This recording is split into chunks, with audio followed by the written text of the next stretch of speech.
host, Joshi. I'm here with F. Dot, and we are here to bring you all of the Brawl Stars action on this fine Saturday for the North American region. Yeah, real excited to jump into it. Obviously, we've got bigger things on the horizon. This is where we get a chance to see all the teams kind of coming out here and doing different things. I've been always kind of lurking in the Brawl Stars scene, Joshy. I it is one of the more fun games in the mobile scene for me when it comes down to just enough depth and just enough approachability. Yep, Brawl Stars is a newer title to me, but I do love top-down battle arenas of all sorts. So very happy to be here commentating with you today. Just to catch everyone up to speed, we did start with 64 teams signed up. They started playing about 1 hour ago. So we are basically thinning the field out right now toward a top 16, and that's when we'll start to commentate the matches. So at the moment, teams are starting to trickle into that top 16, but while we wait for our first match to be secured, we have plenty to talk about. We can talk about each individual week, the format for the entire event as a whole, which is going to run 5 weeks long, and basically just catch you all up to speed here.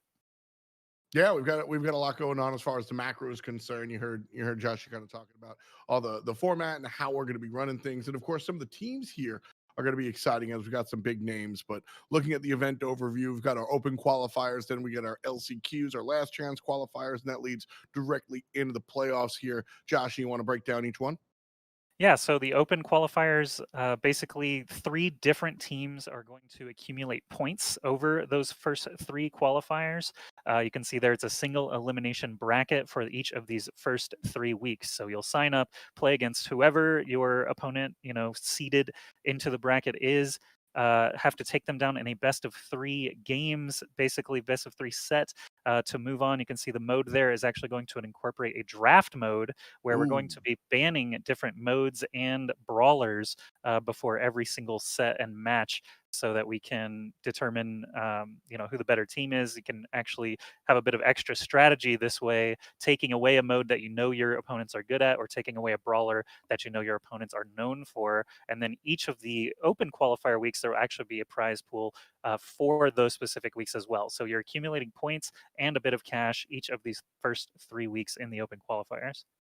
Got to be in it to win it. It's going to be the top 8 that gain points, and that sees you towards our the next stages of everything when we look towards the playoffs and of course the last chance qualifiers. One thing I do want to highlight again for a second time is the mode. We've got draft mode going on here, so you could be banning out some of the top picks. I expect to see a lot of amber bans, a lot of max bans, et cetera, et cetera, et cetera. And of course we're going to have the mode bans as well. So if you don't want to play bounty, you don't have to. You can just ban it out, and it's going to be a lot of fun. All right, let's look at the prize pool now. Look a little bit closer into that. And you can see we've got a North American broadcast every Saturday and a European broadcast every Sunday. Each of those regions is going to match these prize pools. So in the 3 open qualifiers, first place of each of those will receive $250 all the way down to fourth place, receiving $50. The top 8 each week will receive points, but the top 4 will get a little bit of cash in the pocket as well. So they can buy some gems and brawlers perhaps if they haven't unlocked everything already. And the playoffs there, you can see that larger increase. So 3 open qualifiers with a cash prize pool. Last chance qualifier will not have a cash prize pool, but will just directly put you into those playoffs, which have, again, its own larger prize pool at the end. That's what it's about. You got to get into the playoffs to be able to go ahead and find yourself in the later phases. So everybody kind of rooting for it. I like the fact that there is an LCQ. That's not something that we always get a chance to see. It's kind of like, all right, you missed it. It's been 2 weeks in. You can't really jump in. False LCQ kind of gives these teams a chance to kind of make the gauntlet run here towards the end. So I'm expecting playoffs to be pretty spicy. These first couple of weeks, probably a little bit more of a ramp up type deal. But either way, I mean, look at this first matchup. Yeah, the first matchup we've already got on the screen there, Tempo Storm versus Cosmo's Family. And Tempo Storm, we already know, is one of the top 8 seeded teams, one of the strongest coming into the event this weekend. Obviously, with open signups, anything can happen. And in the earlier rounds, you're going to get these steamrolls and the no-shows and things like that. But as we get into the top 16, it should be boiling down to these better teams. So I'm excited to see, A, what Tempo Storm brings to the table as one of these top seeded teams, and B, what Cosmos Family can do as a less known squad. Yeah, Temple Storm comes in here as one of the stronger teams overall. I expect to see them if not in the finals, and at least semis and quarters without a doubt. These guys a little bit more, let's say, experienced than some of the other teams here in the bracket. Cosmos family gets here through perhaps a couple of forfeit points as well, so we'll see how they're able to fare up against the big boys, for lack of a better term, and how they can kind of jump and fly.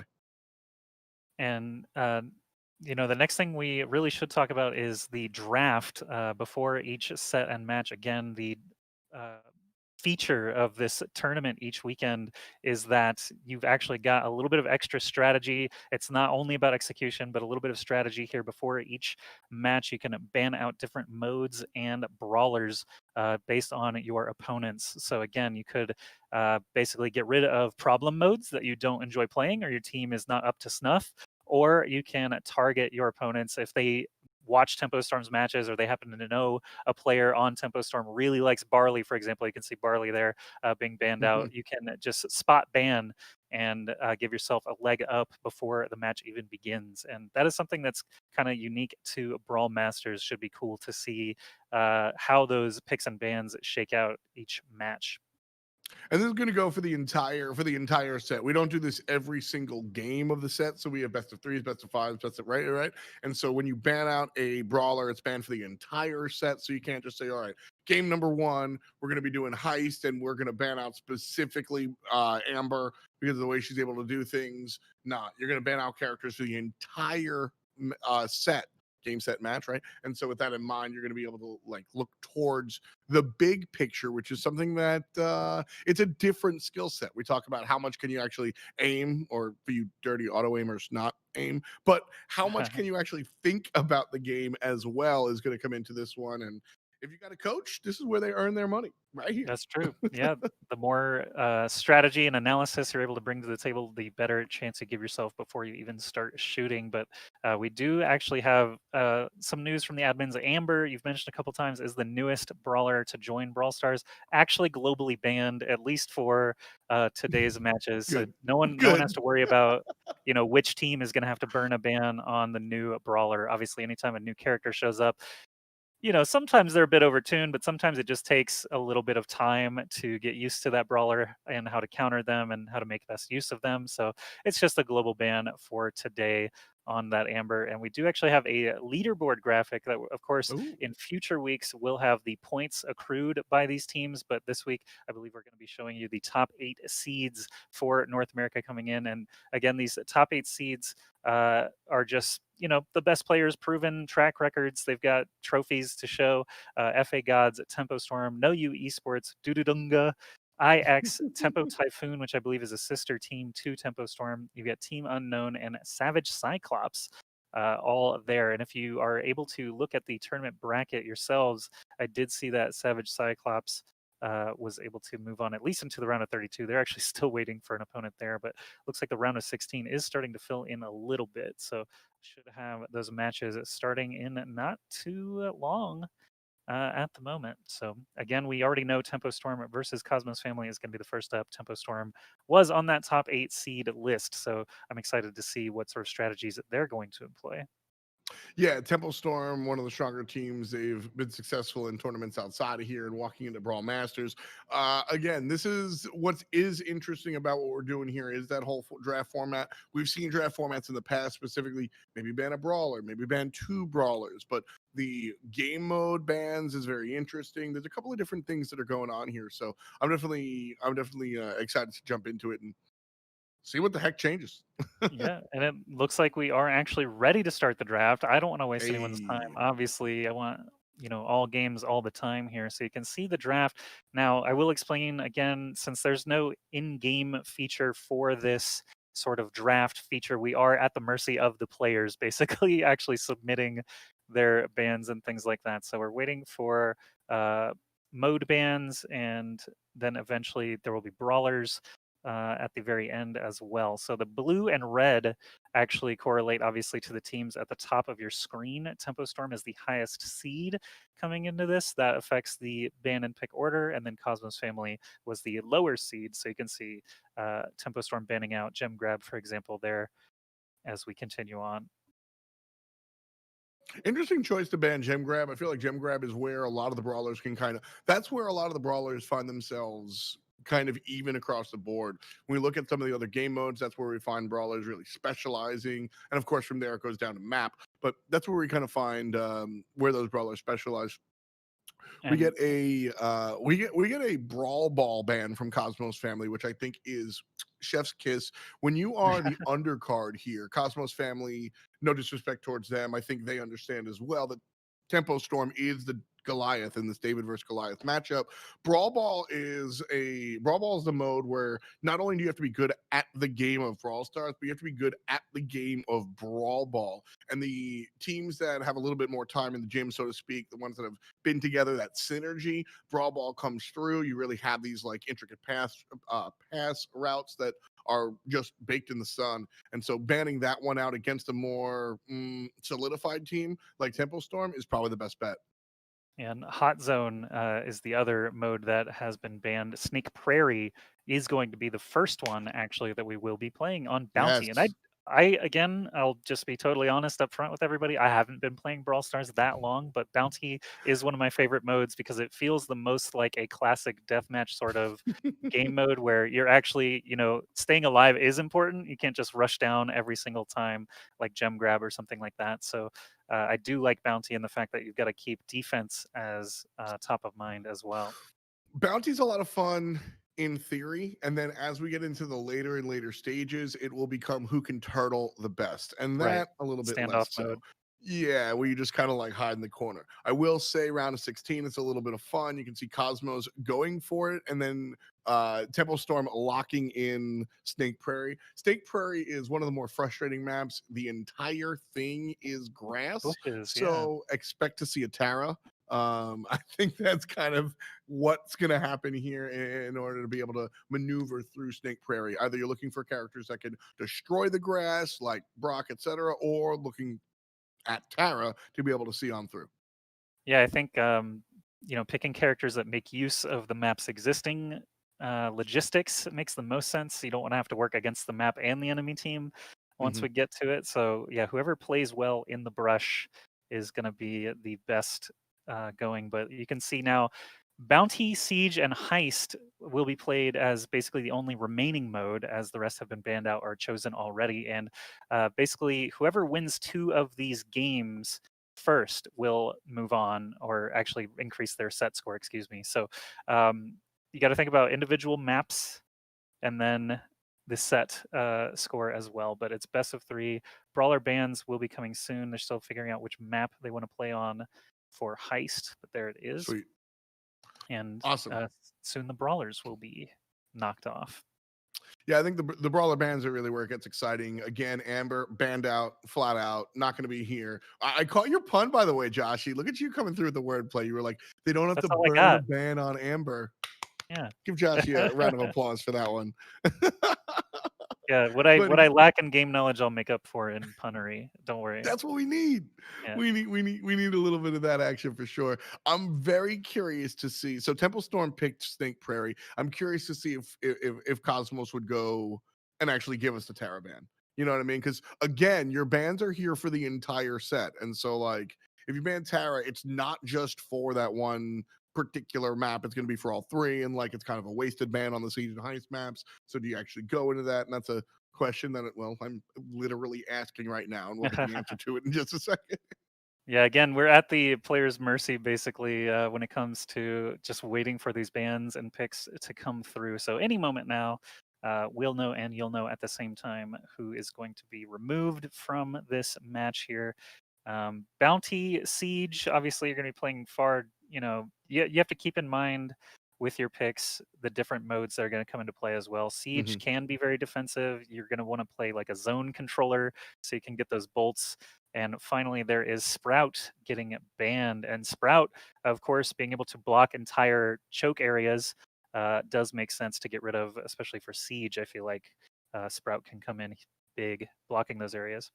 Yeah, it works on Siege, works on the Heist map as well. You can see the water puddles you're not able to walk over, so you have tight corridors. You can show up and just put up the big old stop sign, no big deal.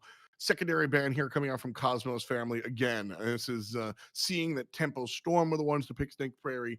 Do you jump into the Terra ban, or do you just say kind of whatever? We'll see how it goes on past there, because again, Okay, there's a lot going on here, and Gene is.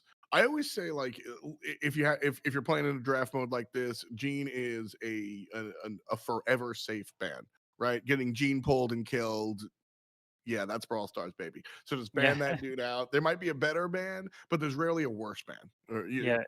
Yeah, In any type of game like this, the top-down brawler, battle arena, any descriptor you want to use, being grabbed is really bad.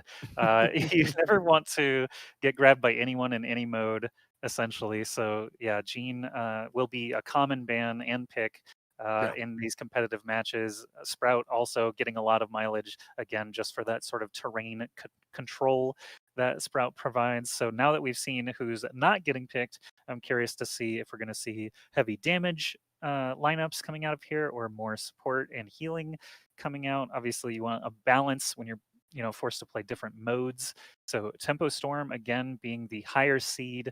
I'm going to put more stock into their picks maybe than Cosmos Family, but again with these open signups, anything can happen. Cosmos Family might just get it done today. It's up to Tempo Storm to back up their ranking, so to speak. Bounty is the map that I think will differ a little bit from Siege and Heist, and with respects to what kind of compositions we're going to be seeing. Siege and Heist is about that burst, when you've got the robot, how much damage can you actually pump in there, and then bumping up to Heist and getting down the box there. Bounty, on the other hand, we used to see long range characters kind of dancing in and out, but Snake Prairie turns that whole thing on its head. This is the one world where like Rosa's actually interesting. Some of the old school brawlers might actually come out because of that. And so I don't know. Very kind of tosses the whole sort of wrench in it, but we're gonna take the field here and see how it goes. Excellent. Let's get into the action. This is the best part, ladies and gentlemen, as we finally see the bullets start to fly here. Tempo Storm on the bottom side of your screen and Cosmos Family up at the top. And you can see the 1-0 lead already for Tempo Storm. And now it's a matter of how will Cosmos Family actually try to approach this? They are down, so the onus is on them to, try to bust into this defense of Tempo Storm. And you can see the left side, nice displacement there. Actually, no, Tempo is the red names. It does look like we do get the switch there at the top of the screen. Sorry about that, folks. You can see their tags actually proving me a liar. Cosmos Family is going to start off with the upper hand here.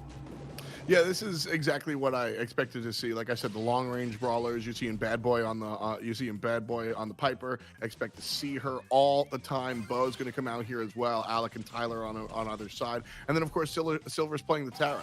Tara's going to be able to pop the super and let us see everybody inside the brush as long as they're on her screen, and then the other two are just going to be able to pot shot from a distance. And this is a very, very standard bounty. I thought maybe things would be a little bit different because of the Snake Prairie map, and I guess that's where the Tara comes into play. But yeah, man, this is a song as old as time. Long range brawlers, just find the shots. Tyler barely escapes with his life there. As you can see, Cosmos Family pushing up closer and closer. Tara trying to land some of those shots. You can see a little bit of the field getting destroyed as well, but Alec takes down Silver. That's going to put Tempo Storm up even further. Now, under 30 seconds remaining here. Bad Boy's going to run face first into the opponent and then just umbrella away there. Tyler so close to Alec. They do actually manage to pinch him and get that kill, but you can see 9 stars to 7 now with only 12 seconds left. All Tempo Storm has to do is play keep away and run that clock out. Easy peasy, 9. But just a couple of seconds here, you can see how aggressive Cosmos Family is getting, but it ain't no thing. 14 to 7 here. Tempo Storm are able to take it. Bobby, Alec, and OG. An old school pairing here. Get it done. OG getting it player of the match there honors. You can see, again, we're getting the scoreboard seemed to have gotten flipped again. This is our very first match of the entire production, so bear with us as we get all the names and colors and things sorted. I'm sure it'll be smooth sailing from here. But Tempo Storm already, of course, asserting their power on that first bounty. It's hard to say without the individual stats who really was shining there the most, but basically it takes a full team to come away with a win anyway. So congrats to Tempo Storm winning our first game on broadcast here. Yeah, like we said, we saw OG kind of win star player, but I was looking at what Alec was able to do. Alec was finding a number of kills kind of up in the front and making sure that there was distance being kept. Of course, the Tara player, that's going to be your utility, not exactly going to be top of the kit, not exactly going to be top of the leaderboard, but that's exactly what we expect. You got to have a utility character. Jean's not going to be the top kills anytime. And likewise with Tara in this situation, she's here to kind of do her thing specifically, which is a little bit different than what we're seeing the other players bring. I will say Cosmos family did keep it close. Obviously, at the very beginning of the game, we couldn't even tell who was who, but Cosmos family, playing sort of entrenched position at the beginning, they're just getting Right popped. away, Bobby I just finished saying, Tara's not going to be at the top of the leaderboard anytime soon. And then Bobby walks up front, has no respect, and just double kills the opponent like easy cheese. So you kind of love to see it there. Yeah, and toward the end, actually, when time was running out as well, we saw one of the tempo players getting pinched kind of needlessly. So it's not over till, the timer is actually out on some of these modes. They can always come down to the wire, but again, this is just a replay here.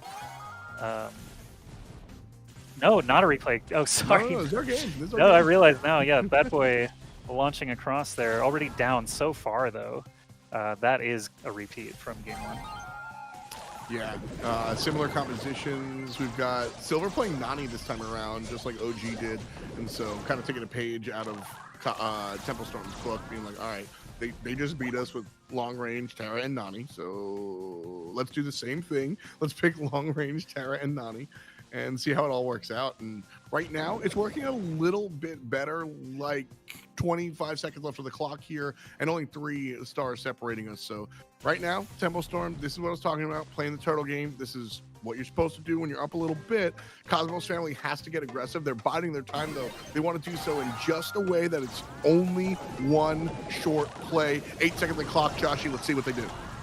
Well, as time does tick down, 11 stars to 6 increases now to 15, 17. Tempo Storm, they know how to stay on their lead, and they do take it down. This time, Bobby receiving the star player honors, but Tempo Storm now, that's 2 games in a row for them over Cosmos family.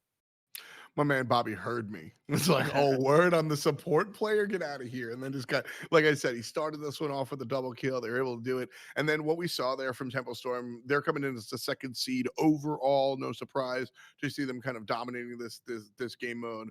Listen, you get your kills, you get your stars, and you just chill, put your feet up, enjoy the smell. Like there's really nothing, no reason to fight, because if you lose, then you lose the stars, etc. So here they took the 6-9 lead and just kind of waited. I will say across the way, Cosmos family kind of execute that kind of perfectly, because all right, opponents up a little bit. They're going to buy their time. You have to go in when there's one shot, right? You jump in, and if you do it, then they can't respond, and you wind up winning the game overall, despite the situation you were in previously. So we're going to see that a number of times. That's the correct way to do it. And with that, it's best of 3s in each match, game, set, match, right? Right? Yeah, Right? we're figuring out that terminology as we go. But yeah, each game is each individual map that was played. Yes. So Tempo is up 2 games to none in that mode. Now we're going to be going to the next mode, I believe, because Yes. they won the 2 out of 3. So they won a set. Tempo Storm is up 1 set to 0 in the match score that you see there. So game, set, and match. Tempo Storm have won all of them so far. Shouts to the 3 tennis fans in the chat that are like rolling their eyes at us, right? Right. Like, Well, yeah, at least we're not using love and 40 and 15 ugh. and all, actual tennis scoring because it's miserable. But as we bring up the bands, you can see Siege is going to be our next mode that we're going to be playing. And again, it's going to be best 2 out of 3 to determine if Tempo Storm move on into the round of 8, actually. So they're in a position now where they just need to win Siege and move on, get themselves some points if they can. Siege is where you really see high-end teams kind of abuse lower-end teams. They're able to kind of find the big damage, the first shot, and can sometimes, win games right away. And that's kind of what you're looking for if you're one of these high-end teams. You've sat here for a while.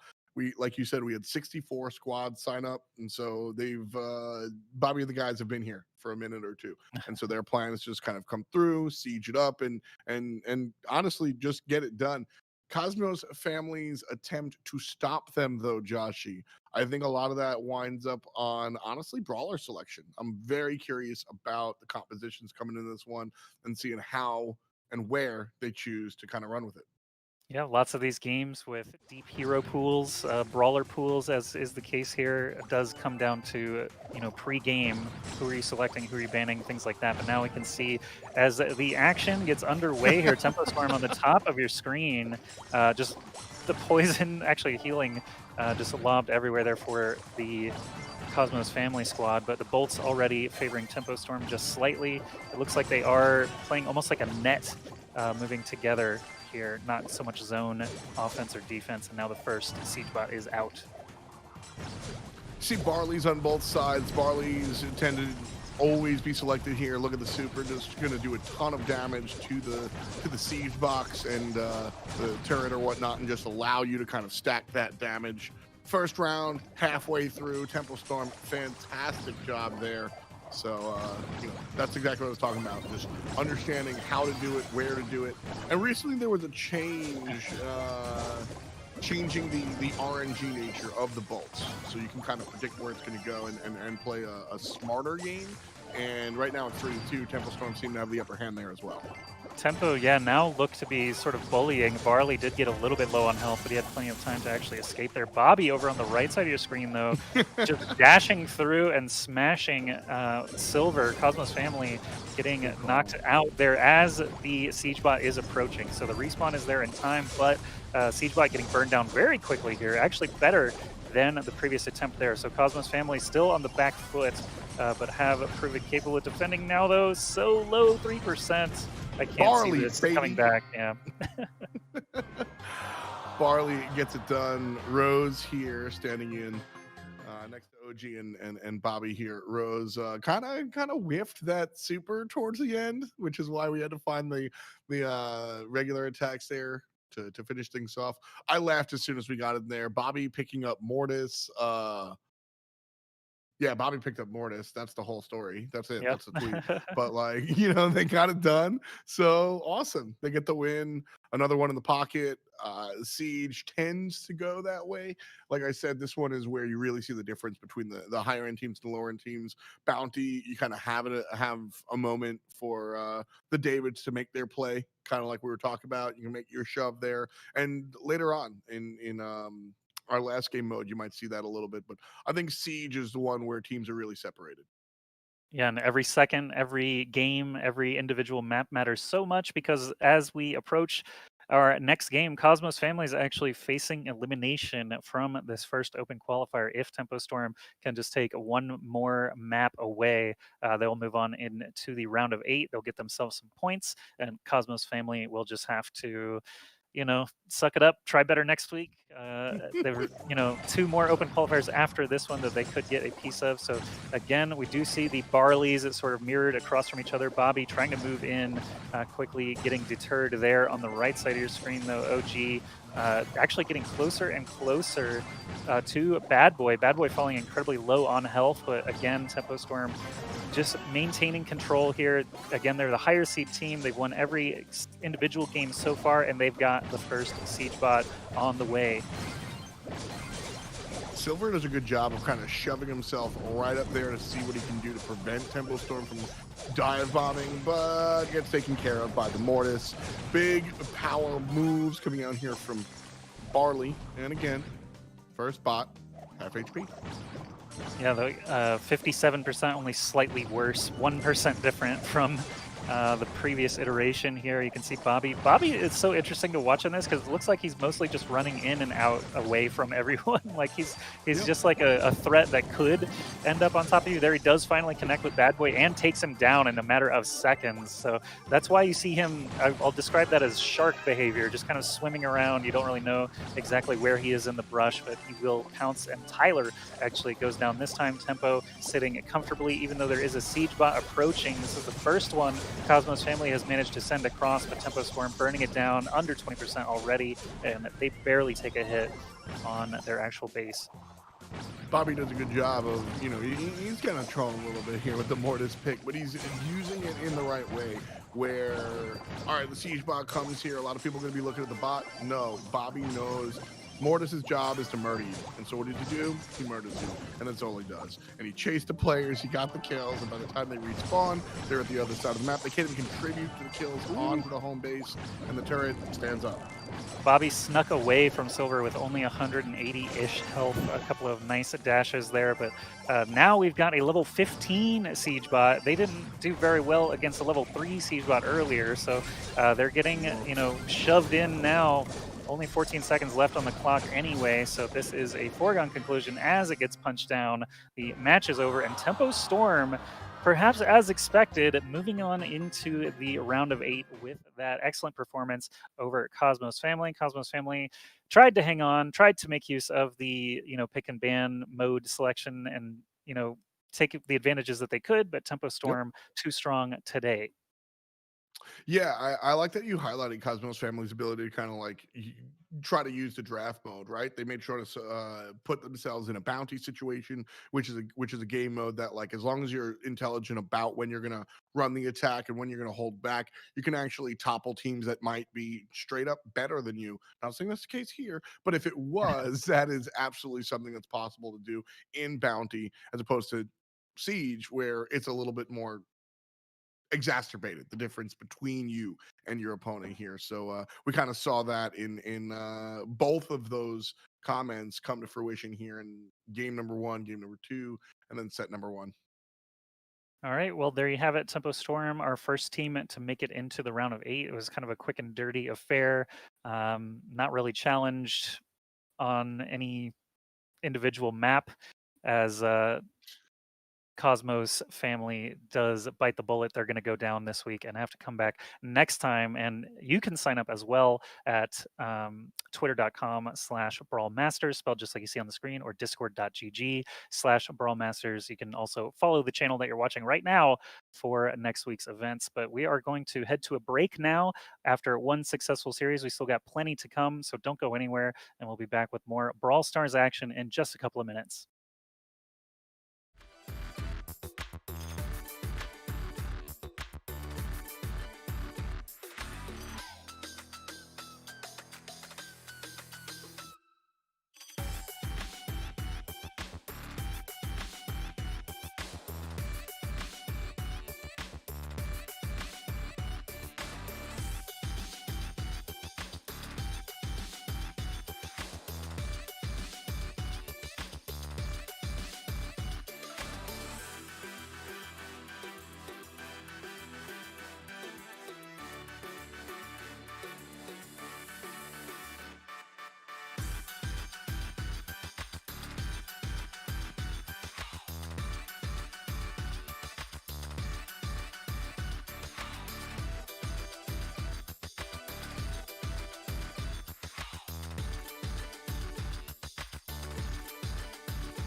Everybody, to the first iteration of Brawl Masters. Once again, I am Ask Joshy here with FDOT, and we're here to bring you all of the Brawl Stars action for the North American region. Already, we've seen Tempo Storm take down their first opponents in the round of 16. Now we're moving on, and it looks like IX versus Homies might Ooh. be our next round of 16 match. Again, the format for today is 2 round of 16 matches, 2 round of 8 matches, both semifinals, and then the finals. IX, obviously one of the bigger teams in the industry. We know them, we love them, we've seen them. Homies also, I was just pulling up their team. Give me a second. And a couple of people to recognize there as well. Yeah, there you go. It's Korea's squad. So Korea's been around for, well, ever. And we'll see how he's able to handle the rest of the guys on IX, who's, like I said, one of the more established squads here. They've got the big name up in lights, etc. So I want to see where this draft mode goes. These are two teams that really understand the game from a helicopter view, and this should give us an accurate look as to like what the Brawl Stars matches are going to be. Excellent. And yeah, again, as we get further on into these open brackets, it's more likely we're going to see bigger and bigger names as we filter up through the rounds. And Tempo Storm already sitting in the round of 8. So there are a couple of other teams now starting to trickle in. And we will, of course, bring you those matches after IX versus Homies. We might even follow one of the teams if need be as we start to get, thinner and thinner here at the top.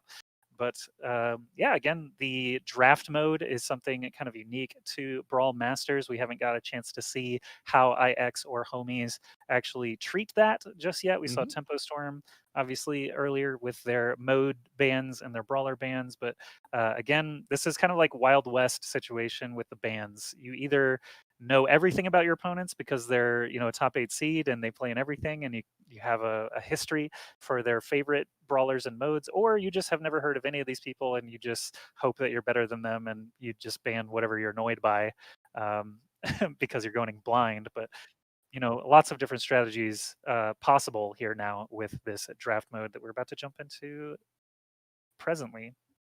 Yep. So if you're just joining us and you missed first matchup, it was, well, a barn burner. It was an easy peasy 2-0-2-0 for the guys there. And I don't expect that to be the case here. The way our draft mode works is we have three things to choose and ban. First up, we ban game mode. So if you don't want to play Brawl Ball, you don't have to play Brawl Ball. Second up, then we choose our maps and our modes. And then of course we ban out the brawlers. Amber, by the way, blanket ban, don't have to ban her individually. She's crushing it. And yeah, new characters not on the docket today.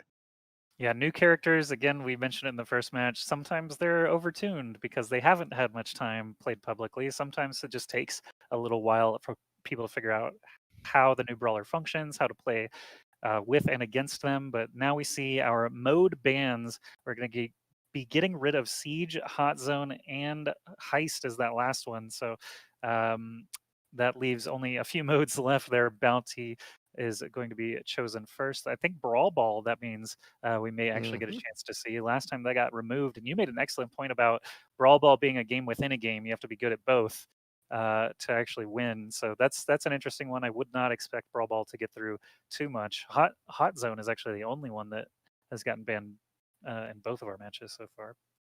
Good. Boo hot zone. Looking at Brawl Ball, though, I love to watch high end teams go up against each other in Brawl Ball. In all honesty, I would watch a Brawl Ball tournament. Like it's just really fun kind of watching everybody kind of figure out what they want to do, how they want to do it. Here we get Bounty, and all right, so not going to be Snake Prairie, which changes things completely. It's going to be very different from the first time we saw it. Snake Prairie, a very particular map, an outlier of sorts, as opposed to Bounty. This map, more traditional 2-lane, 3-lane type approach. Yeah, this canal, obviously you've got terrain blocked by water, but tons of brush on either side. And as you mentioned before, you can basically go with brush sweepers, or you can, try to pick brawlers that play with the brush naturally existing already. So Gem Grab is going to be our second mode. And Merch Fort is actually one that I've played a number of times. I really like all the random toys and stuff kind of scattered throughout that map. But obviously, it's marked by these 4 corner walls that can, cause choke points and things like that. And then finally, Brawl Ball on Super Stadium. if we need to go to that third and final mode, that is what we'll see there. But again, it's best 2 out of 3. So if someone happens to win the bounty set and the gem grab set, Brawl Ball will not be necessary. But we'll see if homies can hold up against IX, the higher seed team. It might be possible here. Like I said, Korea and the guys are a strong team in and of themselves, so should be interesting to watch this one roll out. Brawler ban here, as far as bounty and gem grab is concerned. Yep, Sprout's going to be here, no problem. And our second one, I don't even. Okay, Colette? just Okay. yeah, just top tiers. Get rid of them. See you later. Yep. Yep. There's only so many brawlers that you tend to see over and over and over. Jean was one that got removed last game that I would have expected to see more of in the bans. But again, there's like 20 plus brawlers in the game. So you got to pick your poison. You know, you can only remove one. And again, the strategy comes into play. You can try to target ban. If homies know a player on IX is super good with a specific character, they can target ban. Otherwise, you just ban a top tier. So neither side can make use of it. But with bounty and gem grab being the first 2 modes here, these are a lot more firefight style. Bounty obviously can turn into a standoff. That first star can sometimes manage to determine a match by itself with the back and forth nature of it. But we'll see shortly as we get into our first game who will come out on top. And I will remind everyone, we are in the round of 16 currently. Still going to get all the way through this first qualifier today, each round taking roughly 30 minutes or so. So stick with us here. We'll get into game as soon as we possibly can. Yeah, I'm excited to jump on in here. We've got 2 high-end teams playing on Bounty and Gem Grab. Bounty can, like you said, can be sort of a turtle fest, and there we sort of bide our time. We'll see how this one works out. Gem Grab, though, that's really where I get excited. Gem Grab is, honestly, Gem Grab is one of my favorite modes in gaming or like in general. It's just Okay. so interesting the way you like gain points, you literally drop the points on the floor, because you have to be, if you're really good, you're getting all the kills, which means you are going to be worth more when you eventually get killed. And so it's very much about a tactical type of investment here, watching players come in and dive in. And of course that's where your team is benefited for being more well-rounded. And so we'll see what happens then when we get there. But for now, it's all about bounty here in our first map. All right, we are underway, and you can see some of the characters selected there. Tick just launching bombs on the right side of your screen as basically just holding them back. But it's going to be IX grabbing at that first star to kick us off. You can see the player C tier is semi-pro on the left side, perhaps about to be surrounded. Doesn't know it just yet. And you can see KQ just launching that salvo in, sweeping up those stars quickly, now bouncing over to the other side.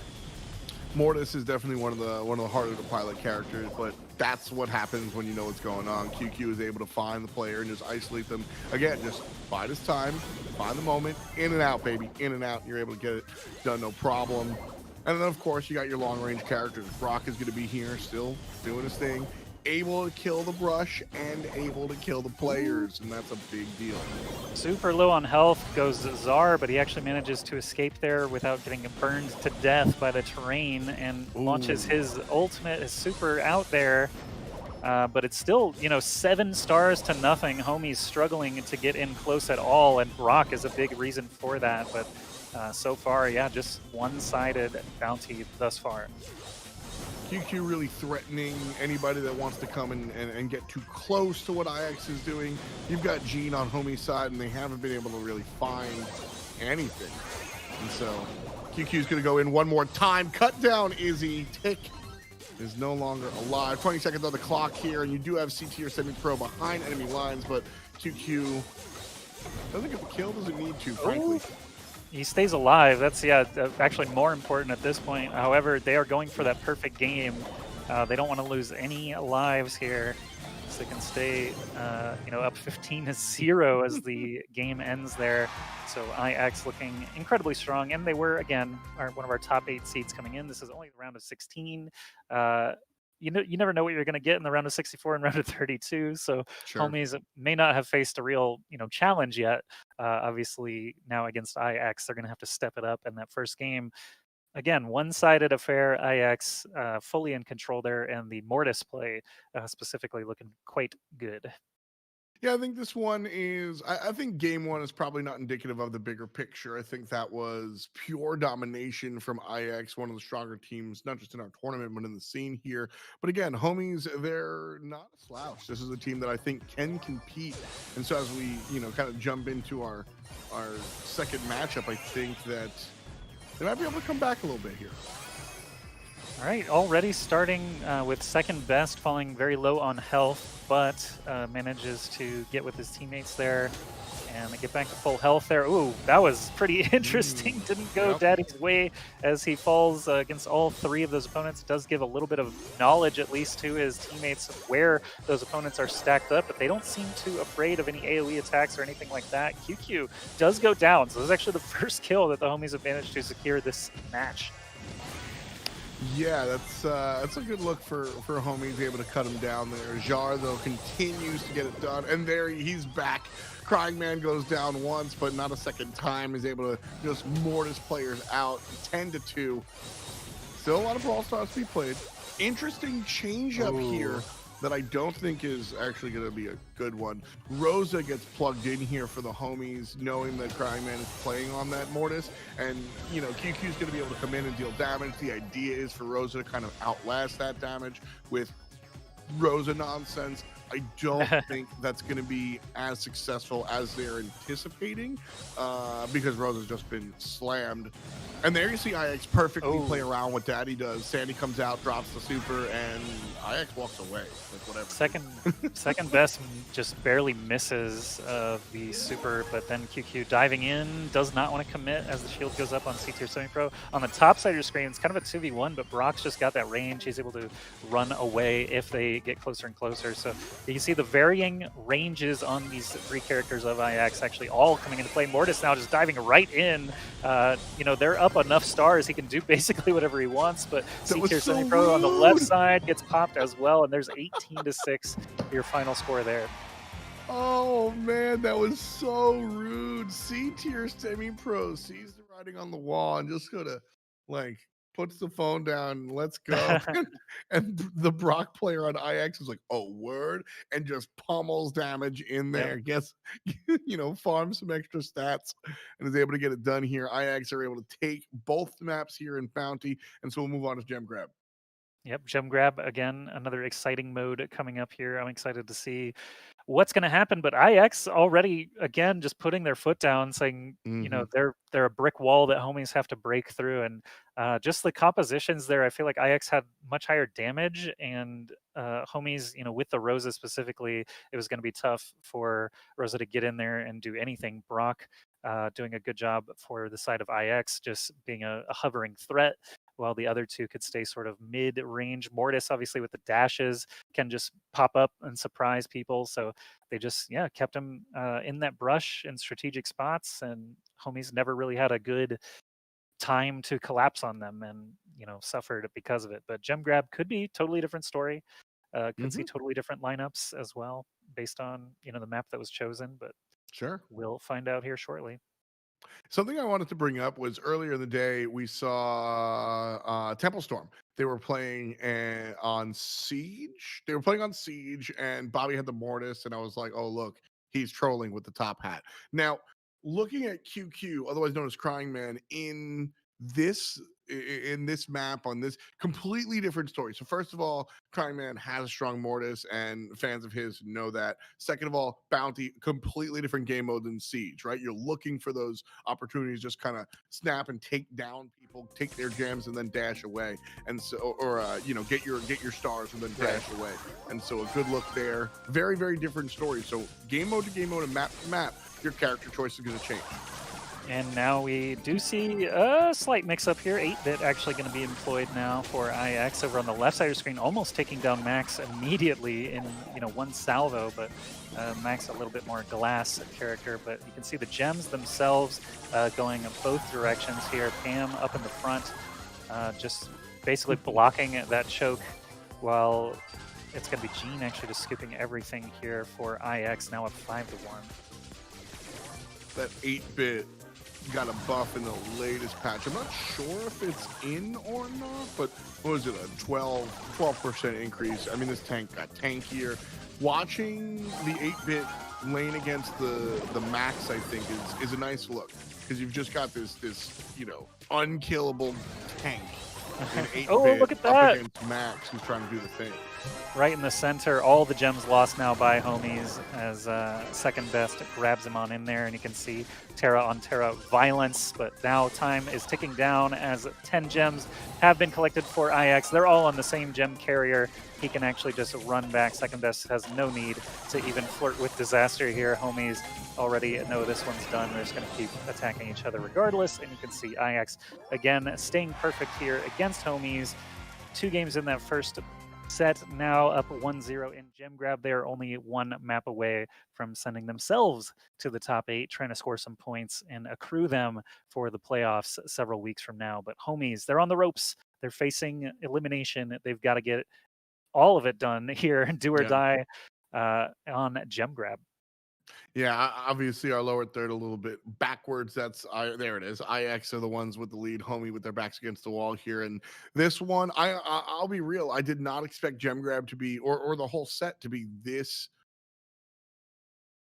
One-sided is the term we Yeah, keep using, but yeah, like just the difference between these two teams on paper, I wouldn't have said it. IX, which might be doing IX a disservice. I think that they are really this strong. Really, what I'm trying to say here is I thought homies would be able to bring us a better sort of play style. Don't forget though, we've got a number of weeks here. We're going to be in on your screens every Saturday, and so with that in mind, homies are the type of team that I think come in here and do a lot of stomping all the way up until this point and then get stopped. And as they're here for week after week after week, I expect homies to get stronger and stronger as they just get more used to the draft phase, get more used to the different teams they're seeing, and then overall just improve. So interesting seeing a little bit of a switch up here. Second best now going for the Crow. I thought second best was doing so well on their previous character, so I'm surprised to see that switch. But homies actually grabbing a gem and basically ducking out. You can see Czar also switching up off of the 8-bit, trying to still maintain that left side of the map though as he blasts down Pam across the way. But now 5-6 gems here for IX. They're just keeping that mine under control. They've even blasted down that wall for just better coverage of the incoming team. But man, they're struggling to break in there. Homies running out of time here and opportunities. Yeah, this is Czar coming out and playing the cult. They're having some fun here. That said, homies are able to grab a couple of gems themselves. Danny getting stuck down there on the left-hand side. One more shot will do it. And Czar's able to find it from a distance, but still 6-5 in the gems. Yeah, the gems are all that matter as long as you've got, a tank character generally holding onto those gems that can get away. In this instance, though, C-Tier Semi-Pro taking a lot of damage, falls under half health, and QQ dives in with the Mortis, but does get denied by the excellent Pam play there, keeping everybody healthy. Homies actually not quite an advantage, but now actually, 8-7 as that gem gets picked up. This is the first time we've seen a little bit of an upper hand from homies. Can they keep it going? Daddy trying to ward away second best down to the bottom right, but now QQ again diving in with the Mortis, and again getting repelled. Getting sent to very low health before being able to finish his combo. This time, actually, QQ goes down, but there's a pile of gems waiting for whoever can get there first. Unnecessarily long, this one again. IX having a lot of fun. They are able to find their kill thanks to crying, and then now last bit. C-Tier Semi-Pro goes down. Czar with 67 HP. Spin on him, buddy. You take the mat, you take the set, and we'll see you in the next portion. Yep, some strategic spinning there to cap us off. Czar is going to be the star player there as well. So Bounty and Gem Grab both ending in a 2-0 result, favoring IX. Again, they were a top 8 seed, and now they find themselves in the top 8 of this first week. You mentioned before that obviously there's several weeks still to go, but homies are going to be packing their bags this week with no points to show for it. IX instead proving to be too much, and this is where you mentioned, homies on paper looking pretty strong. This is where they learn by dying. Okay, they face IX. they have footage now. They have actual, strategic gameplay that they can review as far as bans and things like that. They can take a look at that as well. Maybe QQ's Mortis is worth actually taking off the table. You only get one ban, so do you use it for a targeted ban or do you use it for a meta pick? That's always a discussion for each team. That is absolutely always the conversation. I think I think here looking at the results, I mean, teammates were allowed to pick Crow and what the heck was he playing? Cult. Crow, They play Colt, and 8-bit in the Mortis on first. the last Yeah, one. they play 8-bit in the first map there. Like, yeah, maybe seeing a ban for Mortis might be funny, but I mean, if that's what's gonna happen, then that's what's If gonna that's what's happen, right? beating you, like really, yeah, whatever's beating you, you got to get off the table as quick as you can. But that is going to wrap our second round of 16 match. So still in the broadcast yet to come.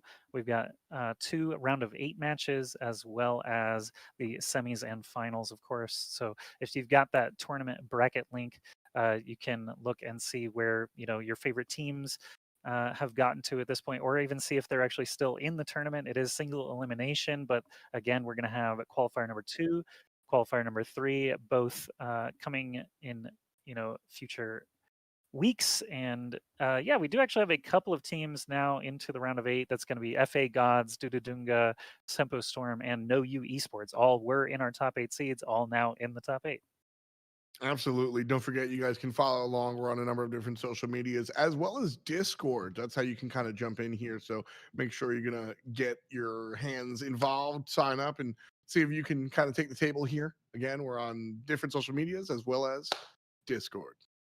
Yep, just spell it BrawlMSTRS, just like you see on your screen there for discord.gg/BrawlMasters and at twitter.com/BrawlMasters. You can also, of course, follow the channels you're currently watching so that you can catch EU on Sundays and more NA action every Saturday. But again, these teams are playing for points and a little bit of cash in these open qualifiers. Top 8 will get points, top 4 will get some prize money, but essentially you're accruing points so that you can play in the playoffs several weeks from now. But every Saturday coming up and every Sunday, we'll have some Brawl Stars action for you. But we are going to head to a break now as we start to get our round of 8 shaken out a little bit. We just need a few more teams to get in there so that we can bring you guys some more matches. Trust me, we want to be watching as many games as you do. So just stick around, grab yourself a snack, and we'll be back in just a few minutes with some more Brawl Stars.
Welcome back, everybody, to Brawl Masters. My name is Ask Joshy. I'm here with F. Dot, and we are here to bring you all of the Brawl Stars action for the North American region for the next several weeks. We've got 3 open qualifiers, a last chance qualifier, and then our playoffs every Saturday from here on. So thank you for joining us for our first ever iteration. We've already seen a couple of teams filtering their way through toward the top of the bracket, but just now it was IX moving into the round of 8. In our next match, will be a round of 8 match, but it's 2 teams that we haven't watched yet. No U Esports versus Tempo Typhoon. F. Dot, you got anything for us on these top seeded squads?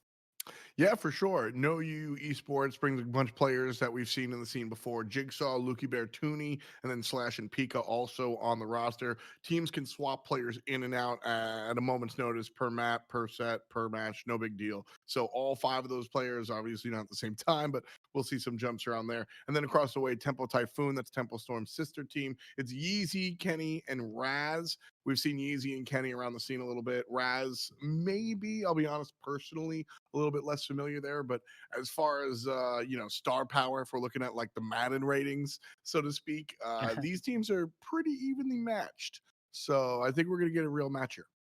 Yeah, it's interesting. You mentioned they're evenly matched. Obviously, we're in the top 8 now. We showed our top 8 seeded teams earlier in the broadcast, and currently on the bracket, we have 7 of those 8 teams in the top 8, just waiting for potentially Yep. Team Unknown to make it 8 out of 8 if they can beat Pixels Esports. But here are those teams once again. So it's FA Gods versus Savage Cyclops, Dududunga versus IX. Tempo Storm potentially versus Team Unknown if they can get past Pixels Esports, and then No You Esports versus Tempo Typhoon is what we're actually going to be broadcasting next. So that's a 3 seed versus 6 seed. No super surprises, no out of left field teams making it from the open bracket this week. But of Right. course, there will be future iterations. And the last chance qualifier, 3 of those bullies are going to be out of the way because they will have already qualified for the playoffs. So if you happen to lose to one of these top seeded squads, just keep trying. Any given Saturday, you could get through next time. A lot of people have lost to these top seeded squads. That's all I'm gonna say. These guys have been, this is the scene. These are the strong pillars of what makes up the Brawl Stars scene. And watching these guys come in and out, whether it's official tournaments or otherwise, is always a blast. But we're about to jump in here. Now we're draft mode. If you're just joining us, Joshy, I'm sure you can break it down. Yeah, and if you are just joining us, the map and modes and brawlers are all drafted out beforehand. At least we can see which map everyone's going to be playing.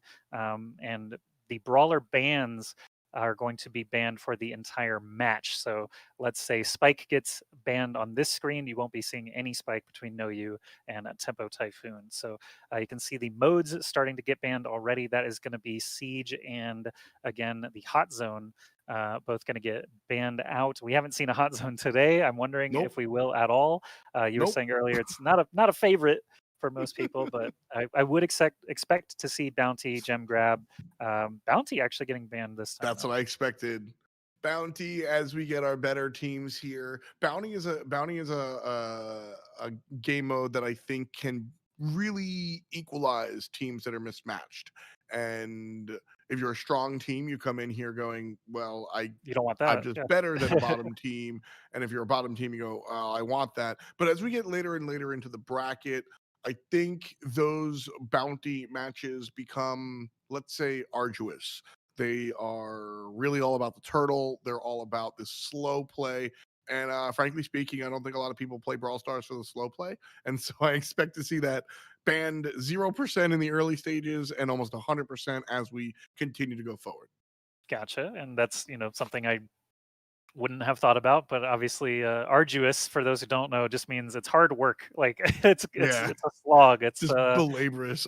yeah, it's like Fine, I'll trying to do it. wade through a swamp. But we do have Gem Grab is actually going to be our first delightful mode. And we were talking about earlier, we really like watching Gem Grab because there's a lot of action. Generally, you can't really play this super passively. At some point, you're going to have to essentially confirm your kills because the gems drop at the point of someone dying. So you can't just play 3 Mhm. snipers either. You risk, just being too glass and not being able to pick things up. But you have to get the right composition. Sometimes you elect sort of a gem carrier. to be your tanky boy that can run up, grab all the gems, and run away. Heist is going to be our next mode, and that leaves Brawl Ball as the de facto third My mode. favorite. Yeah, we may not get to see it though. So far, we've only seen Yeah. 2020, but you mentioned these teams a lot more even on paper. Yeah, for sure. Brawl Ball will always kind of be my favorite, and I think we'll always see it. Only as Sith deals in absolutes, but I think most of the time we're going to see Brawl Ball in that third tier slot, in that third game slot, where teams don't hate Brawl Ball, but I don't think it's number one. They'd rather play old fashioned gem grab, heist, siege, depending on like you said, what they're good at in general.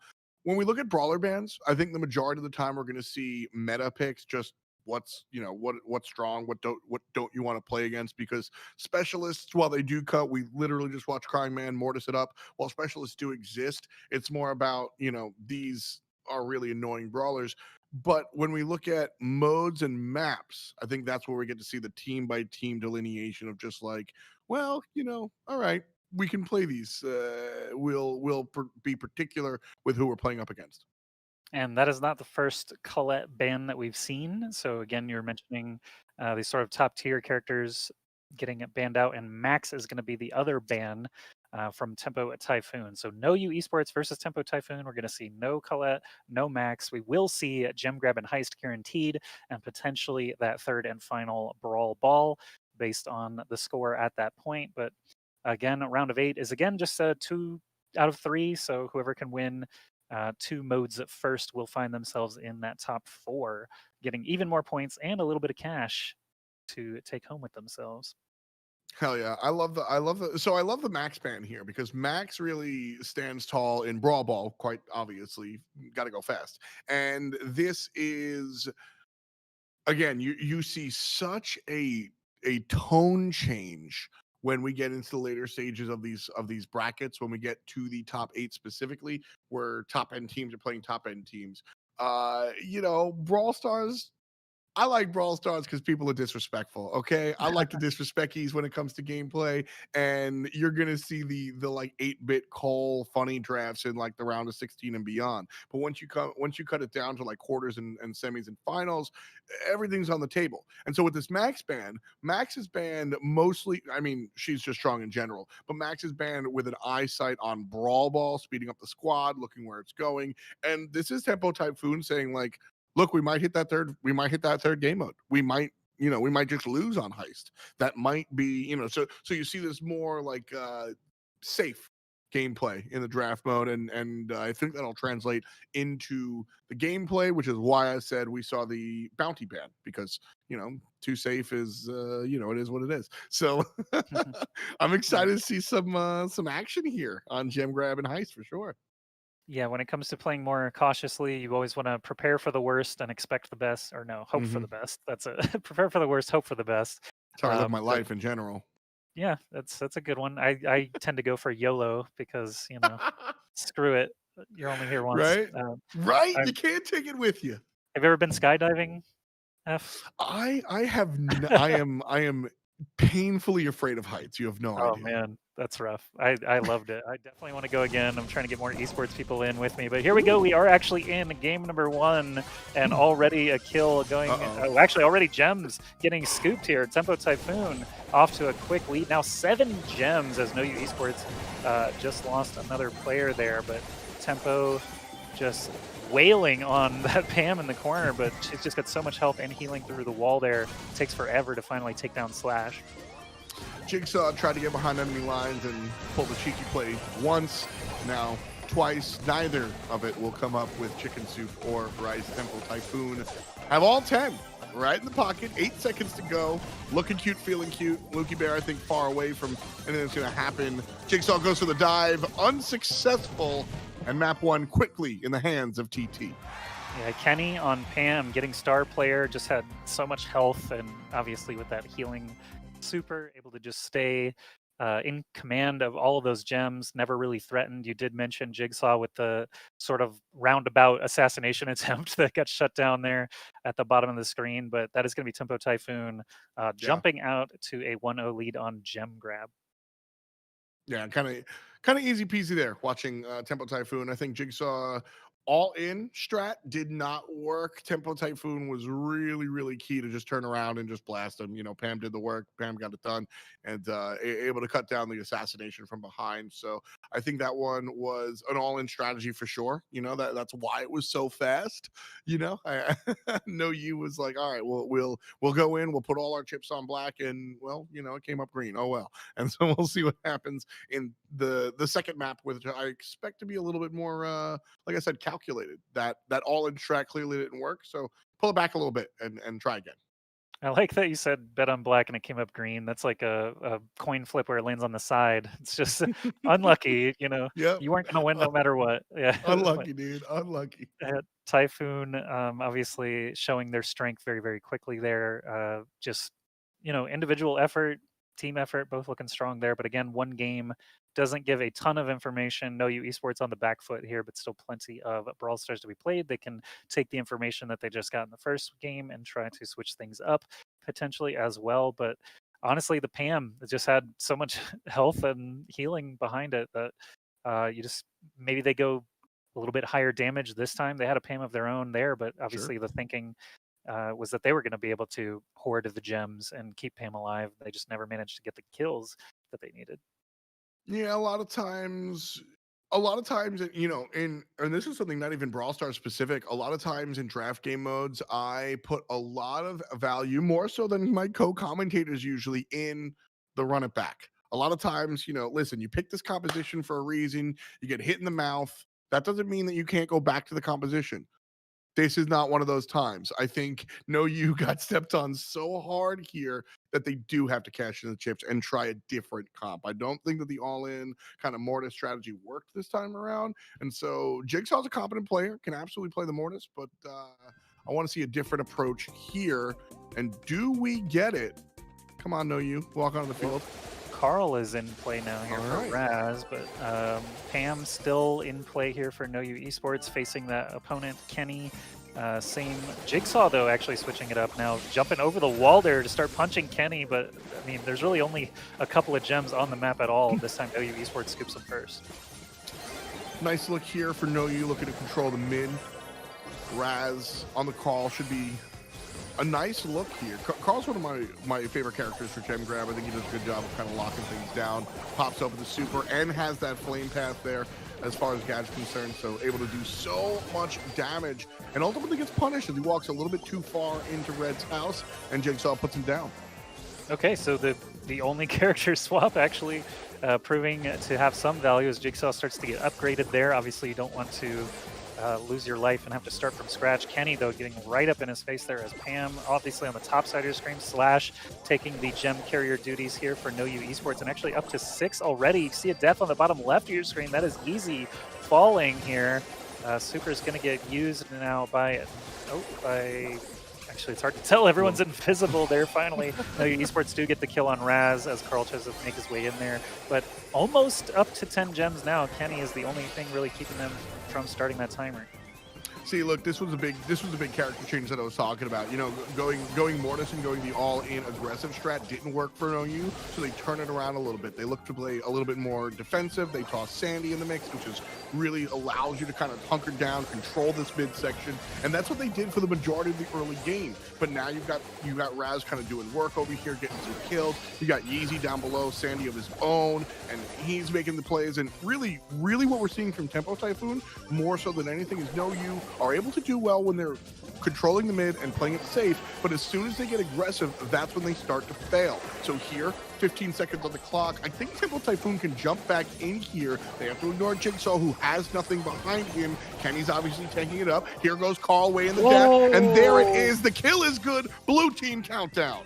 I'm shocked that they managed to actually get that. I felt like No You Esports could have just backed off, but instead, Carl manages to get into position to take down the gem holder for No You Esports, and suddenly there's 16 gems to 0. As Yeezy goes down, it's not going to matter. They have plenty of gems to spare, and it's a match over there. Tempo Typhoon do manage to take it down again. Kenny, the Pam player, making it look easy there with that tanky body, big health, big healing potential. This time, though, Jigsaw making the character switch.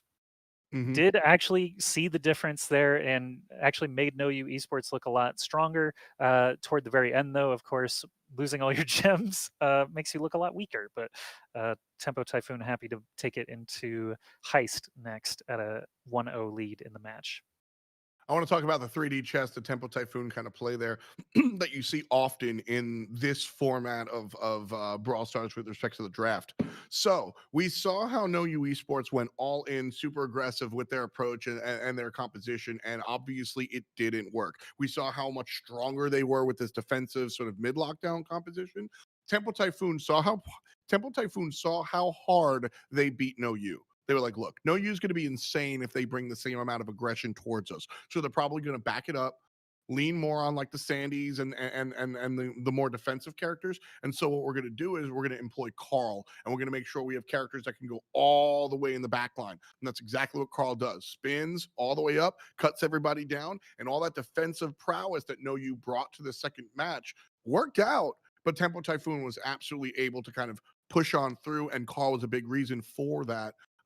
For their ability to do so. And so Tempo Typhoon not only read their opponent, read what their opponent was going to do, and then altered their own composition to what they predicted No You was going to bring to the table. It worked out flawlessly. You know, that's what you're going to see time and time again. That's sort of the bread and butter of playing when we say meta game, it's usually like what characters are strong, but truly the meta game, the game of gaming the game, you know?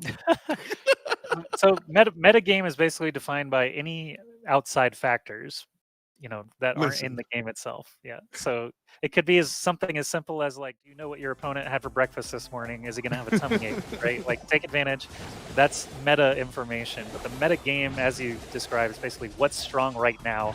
Is basically what it's kind of devolved into. But you can see there, Tooney actually can take it down very, very quickly on the Brock. But this is a different mode. Different characters are going to be showing up here, and Tempo moving forward, getting a couple of kills already. Actually putting some damage across. Oh, sorry, Heist now 87% on that safe. The long-range Brock rockets trying to connect there on the left side.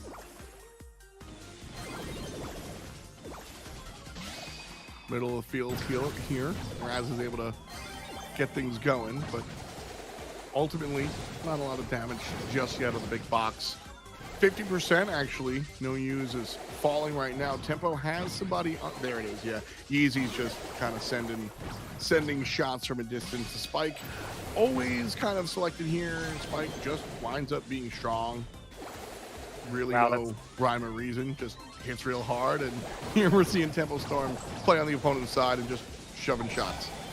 Yeah, and you can see obviously they choose a lot of long characters here. Kenny is actually going to stick with the Pam that looked so good previous mode gem grab, but Slash also sticking with the Pam, so that's clearly the support of choice for both squads. You can see Raz again just launching those long range rockets on the left side with Brock. That's all it takes to get that last little bit of percentage, and Tempo Typhoon still flawless here against No You Esports after that first heist map. Jigsaw maintains, he continues to be No You Esports' is kind of light in the darkness here, continues to look really strong. Here he picks Surge. I mean, it's Surge, but it's also Jigsaw kind of doing work. Just, man, it really seems to be a one-man show. The two other players kind of need to step it up a little bit. I think I've been comfortable in what we've seen out of Jigsaw, with the exception of that first map. But of course, whenever you're playing an all-in Mortis type style and you die a lot, maybe it's your teammates' fault, right? There's a big old question mark. But basically, Jigsaw's been impressive, and I don't think these losses, you win as a team, you lose as your team. But I think Jigsaw needs a little bit more help. All right, will we see any character differences? Again, it's going to be Spike, Brock, and Pam on the side of your screen.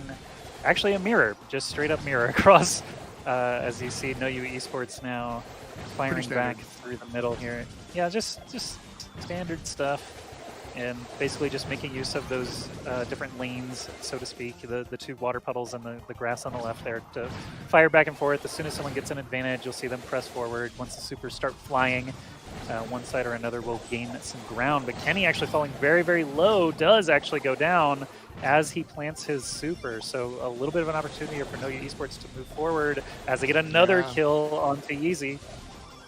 I like what they did there. Toonie made sure to put down the spike player as well. Once Pam goes down, that's your opportunity. No esports don't push completely up. I would have liked to see them be a little bit more aggressive, but Raz was threatening the spike player on the left-hand side, so a little bit of an issue there. But No U has generally grabbed a little bit more real estate here, despite the fact that they've lost 15% on their own box. No U have the advantage here as they push up, and it all comes back to that first kill on the Pam.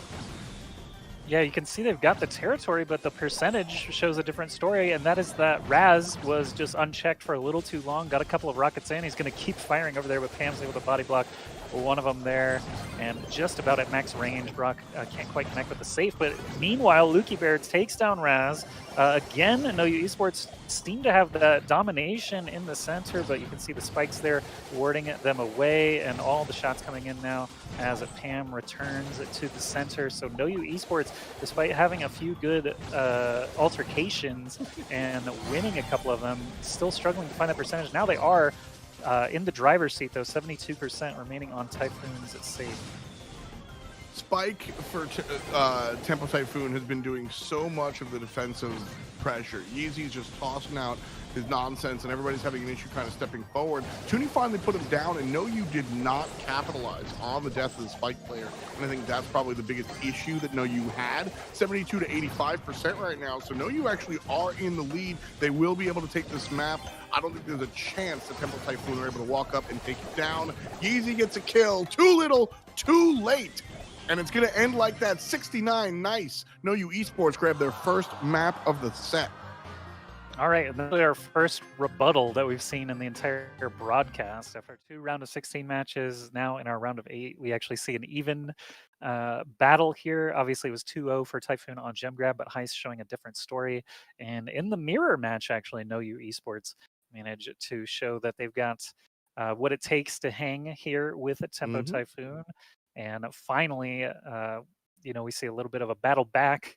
And No U Esports still on the back foot. They are still facing elimination in that 5th through 8th slot if they cannot win another heist here. Tempo Typhoon just have to keep their foot on the gas pedal here and try to get through one more heist. Otherwise, it's going to Brawl Ball. This is one of my favorite. This is some of my favorite types of Brawl Stars. Straight up, where you've got your 3 lanes and your 3 players with each specific role. Your Pam player just kind of locks it down. Your Spike is there to just send out AOE damage and make sure nobody can come out. And then Brock is your precision damage dealer, right? He's the one that's gonna team up. So Brock generally stays on a side lane because you want Pam in the middle. But Brock is going to, when the comms are, Brock needs to help you take down whoever is low, and then once they get taken down, you move forward, and then Brock needs to land the box shots. And so right there, we saw pretty much quintessential textbook play coming out from both sides. Ultimately, it goes in the way of No U because of that ability. I mentioned how they didn't really capitalize on the loss of the Spike player, but they were able to do so after the fact. We'll see if they can do the same thing here. All right, just a few seconds in, you can see Raz already falling very, very low on health, needs to back off to the brush to stay concealed there. Spike and Pam moving together here in the center, but unfortunately not able to find any damage on the enemy Pam. Kenny moving forward once again, trying to finish off Slash, who does get sent back to spawn. Under 200 health there just for a moment, Kenny was, but now starting to regen, and the enemy Pam is back in play. Healing back up with that super, but cannot stand there too long. Spike again forcing them back, and now No U Esports have Tempo backed into their base again, seem to be getting the upper hand in a lot of these battles. Yeezy right there wins MVP. That was No U's moment. Kenny and Raz both cornered on the left-hand side, 25% or lower. Yeezy steps up and makes sure that nobody could walk around. Didn't even need to use the super in order to deter what Tempo Type or what No U were able to do there. And because of Yeezy's play, the box was up until just now, Caster's Curse, LOL, completely unscathed. It's kind of interesting. You can see the Spike on both sides playing sort of like a goalie, basically just blocking Brock's rockets. Say that 10 times fast, blocking Brock's rockets. But both of these Spikes looking a little bit like Kirby, just warding the Brocks away. Meanwhile, Pam is actually the goalie, specifically blocking the choke itself. But now you can see the safe taking a couple of hits there, down to 81% for No U. But Tempo Typhoon falling 1% at a time, basically. But No You Esports have now jammed up that center corridor with the PAM super. It's not going to be very much, but it could be enough eventually as time continues to tick down. Only a 3% difference here. They just need to keep their hand on top of Tempo Typhoon as long as they can. Try and get a couple more percentage. Brock Rocket's now laying into the safe itself, and you can see it's just quickly dropping. Yeah, so before I did this big breakdown about the 3 lanes and everybody's position and everybody's job to do here, this is the opposite. This is just brawn over brains. No You sieging the box, and they're going to be able to take the whole dang thing down. And just like that, No You Esports brings us to our first Game 3 of the day. Yep, and you can see we've been using that terminology down on the bottom right. It's our first Brawl Ball as well. So yeah, we got through some entertaining gem grab there, and No You Esports now has a little bit of momentum as they take 2 rounds in a row there on Heist. But Brawl Ball, you mentioned before, it's like a game within a game. You've got to be good at 2 different sort of styles of play. Obviously, things like breaking walls and barriers tend to increase your stock as a brawler. As you can just open up lanes. You can actually sometimes self-pass to yourself, like El Primo, for example, can, pass it, leap over, catch it, kick it in. So lots of interesting tactics that just don't have a place in these other modes could be showing up for the first time today. Brawl Ball is what caught my eye when I started playing Brawl Stars, like 2017, 2018. This was just mad fun watching different characters get selected, right? Because it's now you're looking for speed, etc. You're going to see Mortis, you're going to see Max, you're going to see these other characters kind of jump on in and do their thing. Also, I said before, I like being disrespectful. And I find that you could really like lay the disrespecties onto these teams when you're getting creative with the way you want to bring it into the goal and stuff like that. Like this one, this is fun. So I'm excited to kind of see how No You and Tempo Typhoon are able to jump onto the platform, see what brawlers we get selected, etc. Because it's been a jump since I was really regularly here on the Brawl Ball stage. So I want to see if things have changed or if you can still pick Frank and win the game. I'm curious if Pam is going to actually just continue appearing because, I mean, if you're that good at Pam, you probably just play them every time just because, having a solid support on the team is so valuable in all these different modes. Obviously the respawn timer is something you have to kind of play against in Brawl Ball. Every second that you're off the field is another opportunity for the enemies to get closer and closer to your goal. So in just a moment, we should be firing off our first Brawl Ball of the day. I just want to thank everybody watching on Twitch, YouTube, and everywhere else. Thank you so much for joining us here for the first broadcast of Brawl Masters. I'm Ask Joshi. This is F. Dot. We've been casting a few matches here. We still got a few left, of course, both semifinals and the finals, as well as another round of 8 match. But as Tempo Typhoon and No You Esports take it all the way to the 3rd set, we're going to see which of these top 8 seeded teams will be the first ones to break into the semis. They get a little bit extra cash, a little bit extra points accumulated toward that final several weeks from now. But yeah, thanks everybody for hanging out. I hope you'll follow whatever channel you're watching us on now, as well as twitter.com/brawlmasters and discord.gg/brawlmasters, so you can stay up to date on all of the NA and EU action. Don't forget, EU is also going to take place every Sunday for the next several weeks. That's word. Yeah. Me and Josh will be here alongside you guys every single Saturday. I think I might dip out once or twice, but we'll be here locking it down. On the European side, you've got Teddy, who, I mean, if you're in the Brawl scene, you know who Teddy is.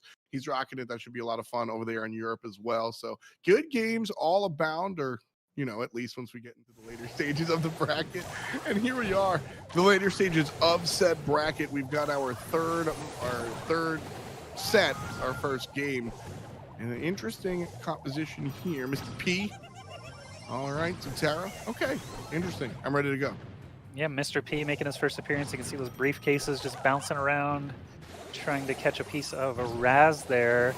Raz moving forward now, trying to just keep Slash away from the ball, it looked like, but going to be the first to get taken down. And this seems to be pretty common, where just no one will touch the ball until they're sure they're going to get some mileage out of it. So of course, still building supers here for the first portion of the game. But now as the bullets and supers start to fly, No You Esports do have an upper hand, but again, still don't feel enough to grab that ball. Slash is going to be sticking on the Pam here, but Kenny has swapped on over to the Sandy. Now finally grabbing the ball, kicking it toward No Use side. But again, you got to have that follow-up. You got to have basically a full game plan to get it all the way from center to goal.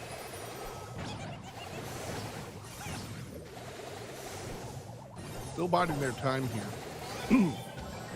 Looks like No You might be on the back foot. Raz certainly thinks so, and walks on up, pushes it up to about quarter line mark. There's an opening teammate there. There's the kill. Kenny falls down, and Tooney is able to make it happen. Drops the pin just to give us a little bit of that disrespecties that I was talking about. Easy's super close. Yeah, unfortunate for Tempo Typhoon. They got it all the way to the goal line, but No You Esports said not today. And now, again, time is something that's working against these players as well.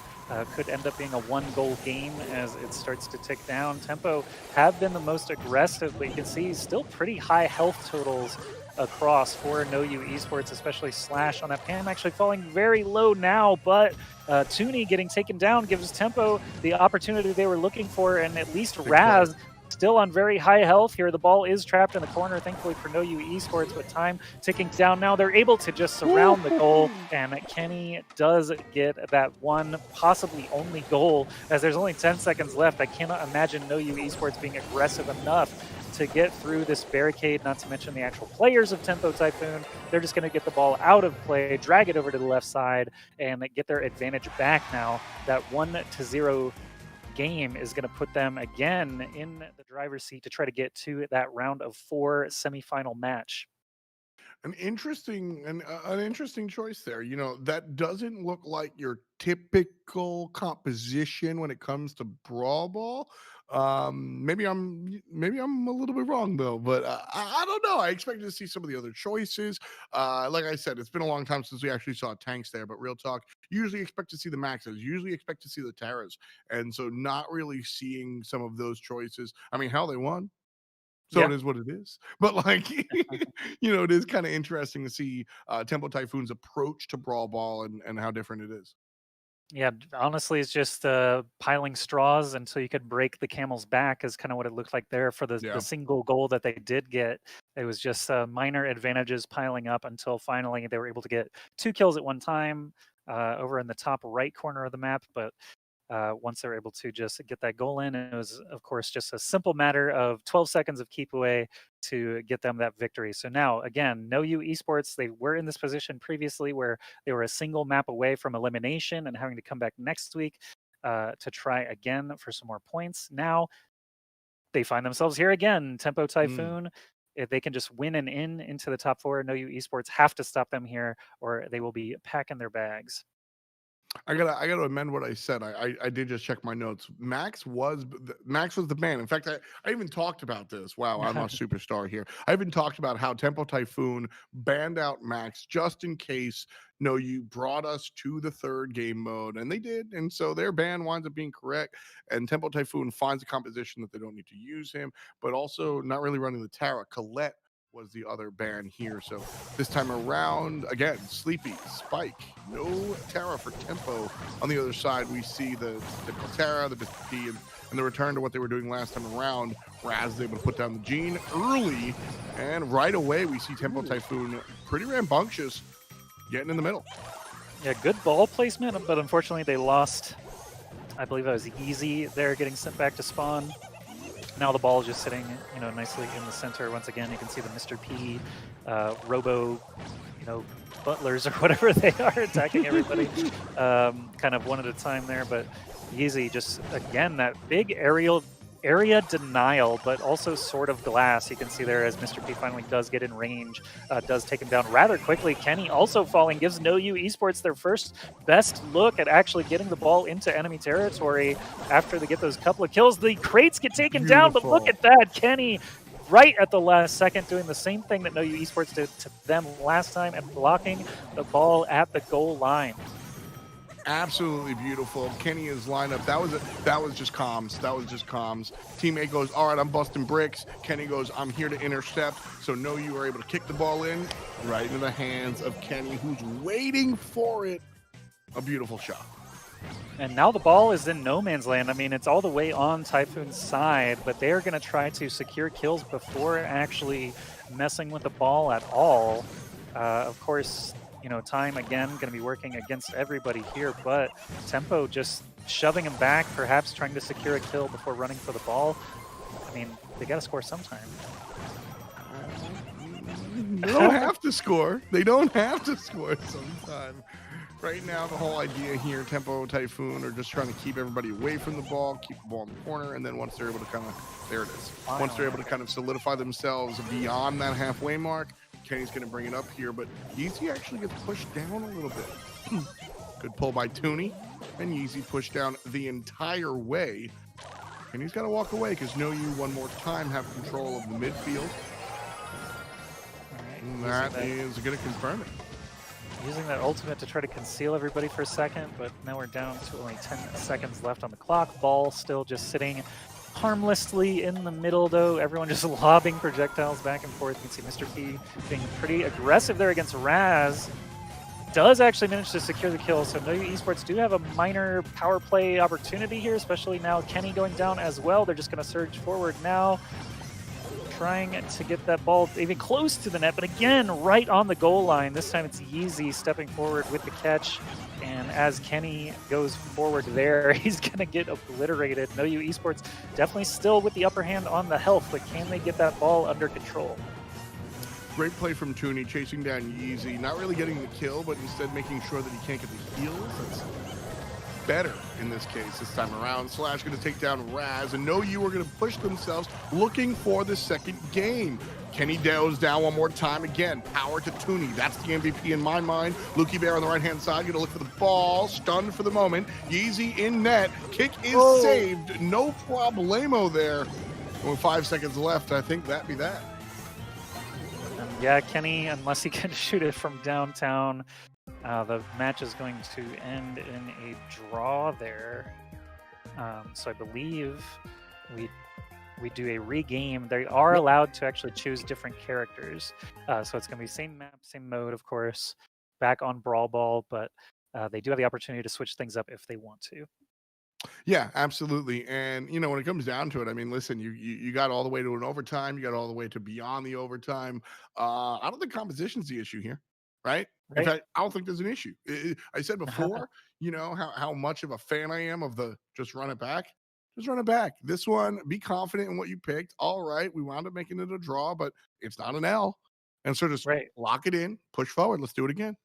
And it was only a draw. I mean, it could have been an easy dub, but they got denied at the goal line multiple times. Right.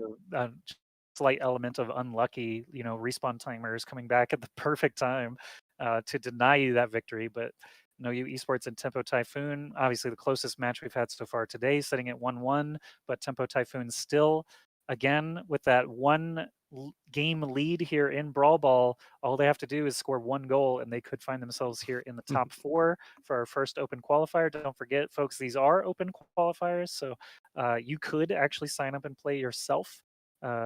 Some of you did actually that are watching now actually ran up against these teams. Unlucky, but maybe next week you'll get a slightly softer bracket, or maybe you'll manage to take down one of these favorites. But either way, No You Esports, Tempo Typhoon, showing us some good games here. Still plenty to go as well. Several matches left before we determine this week's winners. But as we get back onto the Brawl Ball field, you can see, let's see if there's any character differences. That's actually a Rosa on the far right side of your screen, being played by Yeezy this time, and Poco for support. But look at that, Yeezy just walks up. They get the opening frags on the left side and just walk the ball straight up the center. Now this is more my style. Bull's just gonna go ahead and make it happen. Poco's here to play some dope tunes and puts it in. Yeezy made beats. And that's exactly what happens here. Game 2 goes in the direction of Tempo Typhoon. They were done. They were like, all right, bro, what is this? A replay? No, thank you. We're done. See you next week. Goodbye. Yeah. Like nobody ran it back on that one. There was actually just different brawlers across the board, basically. But this time, Tempo Typhoon, they've clearly played this game before. They've switched it up to just an entirely different game plan. Yeah, this one was literally just on the drop, I'm picturing hockey basically dropping the puck. They just surge forward, try and shove the other guy into the net, and that's basically what happened. As Tempo Typhoon will take the 2-1 series score there over Yeah. No You Esports and move into the top 4. That's No You Esports done for the week, but they do manage to secure themselves some points towards our playoffs. That will be several weeks from now. We've got over the next few Saturdays, qualifier 1, 2, and 3. Those are open up to 64 teams. Again, many of you played this week. You got a chance to play next week if you keep up to date with Brawl Masters on Twitter and Discord. So that's 3 open qualifiers. After that will be the last chance qualifier where the top points earners will have already moved on. They're not going to play in the last chance, but the winner of that one will join the top points earners in the playoffs several weeks from now. So again, if you're watching this for the first time, you didn't even know it was taking place. Now you know. Now you can get your buddies, sign up for future opportunities. But these top 8 teams looking very strong. No You goes home, but Tempo Typhoon moves on into the top 4. Obviously, a weird end to that one. Tempo Typhoon, our dominant team. That last one was a little bit extra dominant, but at the end of the day, a dub is a dub. Looking at what they were able to do earlier in the day on Gem Grab, real strong stuff. But No You was able to bring us to our first third set here. Not only the first time we've gotten to see Brawl Ball, Brawl Ball, first time that we made it all the way to the third, and the first time that we had the third game in set 2. I'm still getting used to the game set match, folks, but we figured that one all out, and so Tempo Typhoon move on into the rest of the bracket. Well, I see right here on our screen that we do have our next quarterfinal match already decided. It's Yep. Dudadunga versus IX, so potentially it could get into that draft.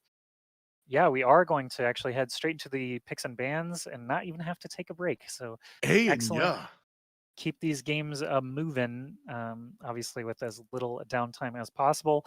You can see the mode ban screen coming up once again. I'll go over that now for everybody just joining us or who forgot earlier. You can see the blue and red fields across the board there are designated by your teams at the top of the screen. So Dududunga being the blue team, IX being the red team. Seeding determines who gets the first bans and things like that, but we're going to ban 3 modes out and be left with 3 modes to play. There you can see Hot Zone and Siege and Brawl Ball going to be banned out. That means Bounty, Gem Grab, and Heist will be the ones left. Bounty going to be our first mode officially. And again, the third mode might not have to be played if one of the teams 2-0s. So it's going to be whatever's left there at the end. Hot Zone has been banned all day. I suspect to see it banned pretty much the rest of the day as well. Just a little bit too new here. Bounty, we will be going to Snake Prairie. So an interesting look. One more time, Dadunga is Kennedy's team with Minwung, Mali, and Skywalker. So we'll see what they can do against IX. I believe IX is our number 5 seed in the tournament. And so Bounty again. Bounty Snake Prairie specifically, a different game in and of itself. So whether we see the brush busters or we see characters that just kind of play around it, different story, but we'll see what happens. Yeah, lots of different strategies possible for the mass grass. Heist mode is going to Like be that. our second one, and Gem Grab will be merch for it to finish things off if need be. Now's the interesting part, though. The brawler bans. We have seen Sprout banned a couple of times, Colette banned a couple of times. IX specifically did have Colette removed in their last match. Colette is going to be the first one banned by Dudadunga this time. So Colette must just be the scariest brawlers, drawing the most bans. Yeah, Colette definitely on the strong side when it comes down to brawlers. She's going to be up there alongside characters like Max, Amber, whenever she's eventually playable, and other interesting characters like that. Nani banned here as well, and so just kind of standard top tiers being taken away here, forcing players to come a little bit more down to earth out of the where my Pokemon players at, out of the Uber range here, and just going into the middle. All right, and bounty heist, gem grab. We've talked about obviously every mode a little bit so far today as we get now into our 4th series of the day. If you weren't here, we started around 2 Pacific for the broadcast. Keep that in mind for future weeks. But this is actually our second match of the day. commentating IX. So we'll see if they can keep their momentum going, try and lock up their top 4 spot as well. If I look at the bracket myself over on tournament.com, we can actually see Tempo Typhoon already locking in their top 4 spot. FA Gods is on the other side of the bracket and waiting for the winner of this match. So if you're an FA Gods fan or a Tempo Typhoon fan, you're feeling pretty good. Tempo Storm versus Team Unknown is actually the last remaining round of 8 match. So all of our top 8 seeds ended up in the top 8 this time around. Yeah, and again, I expect to kind of see these same names, same teams kind of do their thing as weeks go on. When it comes to Brawl, we generally have like solidified top seeds, and their game is so wildly different than what you're going to be able to bring. You can look at the trophy count and everything, and sure, I guess you can compare that sort of thing. But really, what it comes down to is your communication and your synergy with your teammates. These guys have been playing together for a long time, have been playing at this level for a long time. So when you're playing scrims day in, day out, it's a little bit different than when you're a little bit newer. At the same time, open tournaments like this allow you to kind of mix and match. You wouldn't normally be able to just get a chance to get stomped by IX if in non-open tournaments, but that's how you learn and move on to the next sort of stage. I've done a lot of different games and seen a lot of different teams come from nowhere, get beat by these strong teams in the open qualifiers, and then eventually find themselves being one of those strong teams. And so an interesting lineup, an interesting matchup, and an interesting format. And here we have an interesting game number 1. Yeah, BrawlMSTRS got some excellent, pick ban draft going on, as well as top teams in North America. Here we see Dudadunga versus IX kicking off now on Bounty, and that first star going the way of IX, playing Keep Away now. Here on the left side of your screen, you can see a bit of a duel between the bow players. Over on the right side of the screen, you've got the 2 Taras lurking back and forth there, but the high brush, the heavy brush again, basically dictating the gameplay in this one. We did see bow actually last time we were on this map as well, so not super surprised to see that. No one really clearing brush here again. We talked about different compositions and strategies. You're either going to make use of the brush that's there, or you're going to try and clear it all away to deny your opponents from doing that. Over here, I think we're going to look for IX to play within the brush. You can see QQ, Crying Man, going back to his Mortis, and he's obviously going to look to utilize the brush and make that sort of thing happen. Tara also does good damage up close to personal, so she's a character that's going to be able to do that, landing all 3 cards like that. Whereas across the way, Dudadunga has a pretty standard long range, please get rid of this brush composition with the Piper and the bow, and then of course you got to have the Tara on Snake Prairie. And so Skywalker doing that, beaming across the map like it's Battlefield and finding that one. So it's going to be 6-5 Dudadunga in the lead. Yeah, that actually will probably end up securing the victory here. Their 18 seconds is not a ton of time unless they can coordinate and just get Mortis, everyone to pile onto one player as they move closer and closer. Mortis still so far away from any potential targets, and that brush just makes it so they can't even see exactly where anyone is. Skywalker has the escape ready, but still goes down. However, it's not going to matter. The rest of the fight goes the way of Dudadunga, and they're going to take that first game of Bounty. Skywalker getting the Star Player Award there. Excellent escape right there at the end, even though he still went down, and the rest of the team manages to keep it together. Yeah, well played. This is where we start talking about like knowing individual teams and matchups, and Dudadunga played around the Mortis. That's the aim of the game here in Snake Prairie Bounty against IX, and so they did so successfully here. Dudadunga is going to bring the same composition. IX, on the other hand, the same composition as well. So this is the type of run it back that I was talking about. IX very comfortable in this comp. I see no reason to change, even though they lost here, Joshy. I like the idea of sticking to it, and so that's what they're going to do.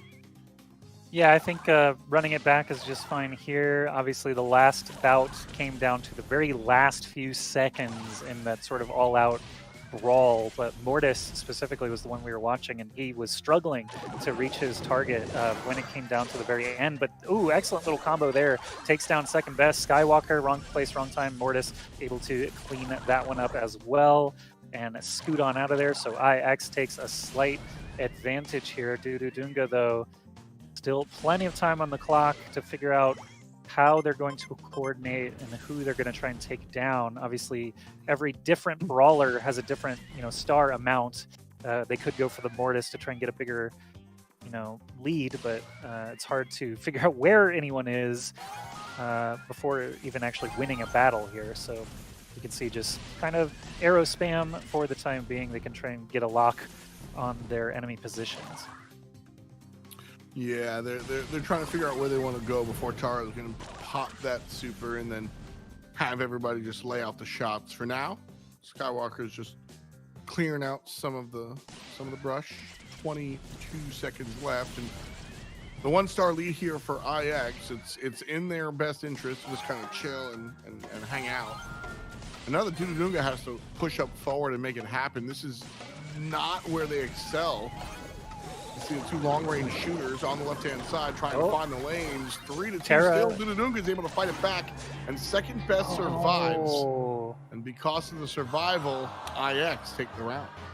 Yeah, that was really what it kind of came down to at the very last second. Obviously, it's hard to watch, 6 players at one time, but all the way in the top right corner, you had a bit of a duel going down, and the player from Dudadunga just whiffed, just could not find the enemy player there on IX, and because that last whiff did not connect, it ends up going the way of IX. So again, very even match here. I think obviously both of these came down to the last 10 seconds, and whether that last hit connects or not determines who wins the game.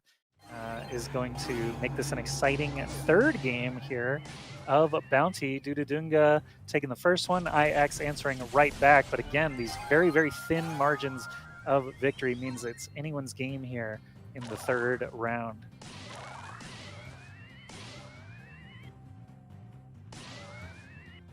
Dudadunga playing it a little bit more close to the chest this time around. Way back here, which is probably is not a terrible thought process.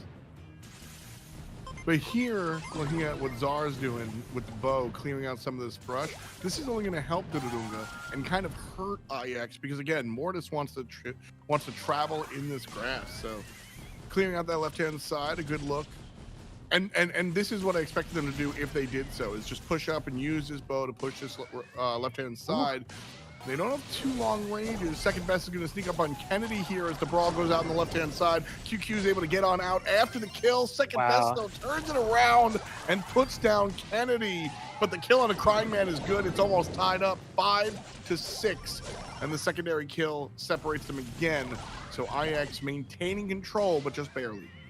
Yeah, QQ obviously was a big player to watch during that last encounter. He went sort of like a fish hook down the right side, up the left side, but managed to escape with maybe 700 health or so remaining. So even though he didn't secure the kill himself, he does manage to help IX get that advantage. Now we're going to find ourselves in this familiar situation where we're under 20 seconds left and one of these teams has to hit the gas pedal and hope to coordinate a kill here. You can actually see QQ is kind of trapped between 2 players, but I don't know if they realize it. Skywalker there dips out as Kennedy goes down. That's only going to build IX's lead further, but now answers back as, we end the score though, 10-12 IX.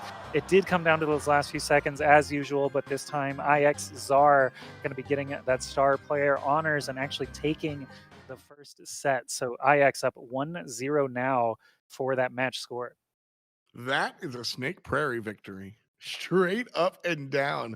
IX found themselves at 1%, 2% HP, and all Dudadunga had to do was land one more shot or so in order to clean things up and make those stars their own. But because everybody's hiding in the brush, which is the whole map, they really didn't get a chance to. And so IX are able to snatch that away very, very sneakily. And nice look there. Just a nice look there on the bounty map. Yeah, Dudadunga did keep it close, which is exciting for these future modes. Heist is going to be up next, so if we do get to gem grab, that should be an exciting one as well. But Heist so far has provided some pretty good games. Obviously, the tactics changed quite a bit. Last time we were on Heist, we saw Brock getting major usage, obviously, just because of his incredible range. You basically have to have a dedicated player blocking Brock. as well. So I'm curious. Obviously, now he hasn't been banned, so definitely should expect to see him on one, if not both sides, for the upcoming heist here. Yeah, Brock does real well here. Usually a little bit more so than Piper. Piper Super being the escape. Brock has the complete overload with the rockets. You usually see a lot of Brock. You usually see a lot of Barley because again, his super also kind of just tosses damage onto the box and able to get some lasting DPS there as well. And then the tank, like we said, usually a Pam kind of sitting there in the middle, but Spike shows up as well. So there's a couple of different options here when it comes down to heist and what you want to do. Yeah, Spike was playing goalie in our last bout. We'll see if that ends up being the case again. And yeah, we do see Dudadunga on the bottom side of your screen. Brock, Spike, and Pam. Looks like we got a BB over on the other side. But already Dudadunga moving forward here, trying to take control of the mid. IX going into more of an aggressive composition here. Max being played on the left-hand side, BB up front, and you can tell by the way that they're playing the map because they have to play the map this way. You talked about playing goalie. I like that. I like that terminology. That's what Minwoong is going to look to do here on the Pam. But IX, they don't really have somebody kind of in that position.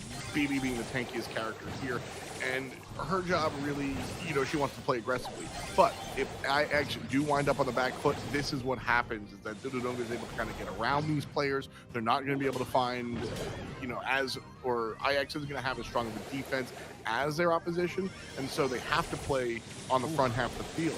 Unfortunately, dying a couple of times here, Joshy. Look at this, already 38%.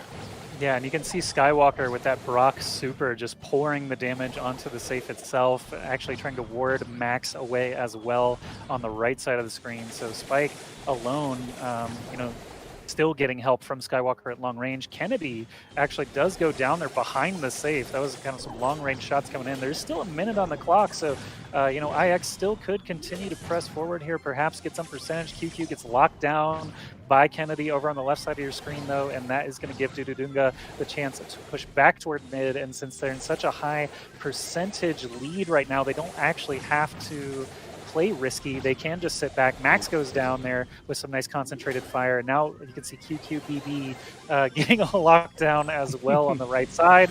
I think that's pretty much all she wrote. I don't see Dudadunga letting it slip from here, even though the supers come out. It's basically just eating the clock. I will say one more push, because that's the thing. IX, remember I said they don't have much defense? That's because they're all offense. And so if they do get one final push, Max can take care of a box by himself in 16 seconds if he launches everything at it. And so with that in mind, this was a possibility, but you see me switch to past tense. I think with the state of the game right now, it's a little bit too much to climb. Did I speak too soon? 2% on the safe. Yeah, it turned into a base race there, but Kennedy managed to get up close enough to get the finishing percentages there with Spike. So that is a Dudadunga victory, actually, starting us off now on Heist after a very close bounty round. So cool. Keeping things even here. Dudadunga in the driver's seat. You saw that though towards the end though, right? How how quickly that all offensive composition, Absolutely. like that, because that's the idea with that comp. And I'm usually a fan of weird oddball stuff like that, but when it comes to heist, I do prefer the tank in the middle, Spike to slow you down, and a big beefy DPSer, right? The traditional composition that we saw out of Dudadunga, I do prefer. But the teams that run the all DPS like IX did here, they go BB, like I said, as a tanky DPS, but still absolutely a DPS character in my mind. And all you need is like one opportunity, like one shot, the 8 Mile. You get one chance, one opportunity, and you can burn it down. IX did not have that happen, and so we see them revert to the traditional Brock, Pam, Spike as well. Yeah, you're right. They did make an honest effort at the blitz down. This time, Minwoong actually going to fall for the first blood, basically, over on the right side. Skywalker going down now as well. And Dudadunga versus IX still very even. You can see second best on the Pam this time, spamming across there. They do manage to take down Kennedy. Skywalker's under half health. Even Minwoong actually taking a huge bit of damage there from Spike. on the right side. The safe itself down to 72%. I'm not sure exactly what was putting in the damage. I would assume Czar with the Brock rockets as usual, but you can see IX actually in full control of mid right now. Second best actually had a great look on it from the left-hand side, was able to shove damage into it. Right now, Crying Man is tossing the super and a couple of pot shots at it as well. This is IX coming back and playing mad. They're like, all right, our halls to the wall strategy did not actually work. And so we're going to turn up, play traditional, and let you know why, why we are the team that we are. IX Gaming, ladies and gentlemen. And here they're just playing on the opponent's side. Look at Skywalker with the sad pin out. Second best just ignoring him. Gonna fall down here. No, gets the heal. There it is. Cute name Moon takes him down, but yeah, it's just a matter of time here. I think IX say they have this one, Joshy, is putting it lightly. Yeah, especially now with the match over text on the screen, that's the real indicator that IX is going to take this one down. But you can see Czar actually as the Brock player getting a star player for that one, tying things up.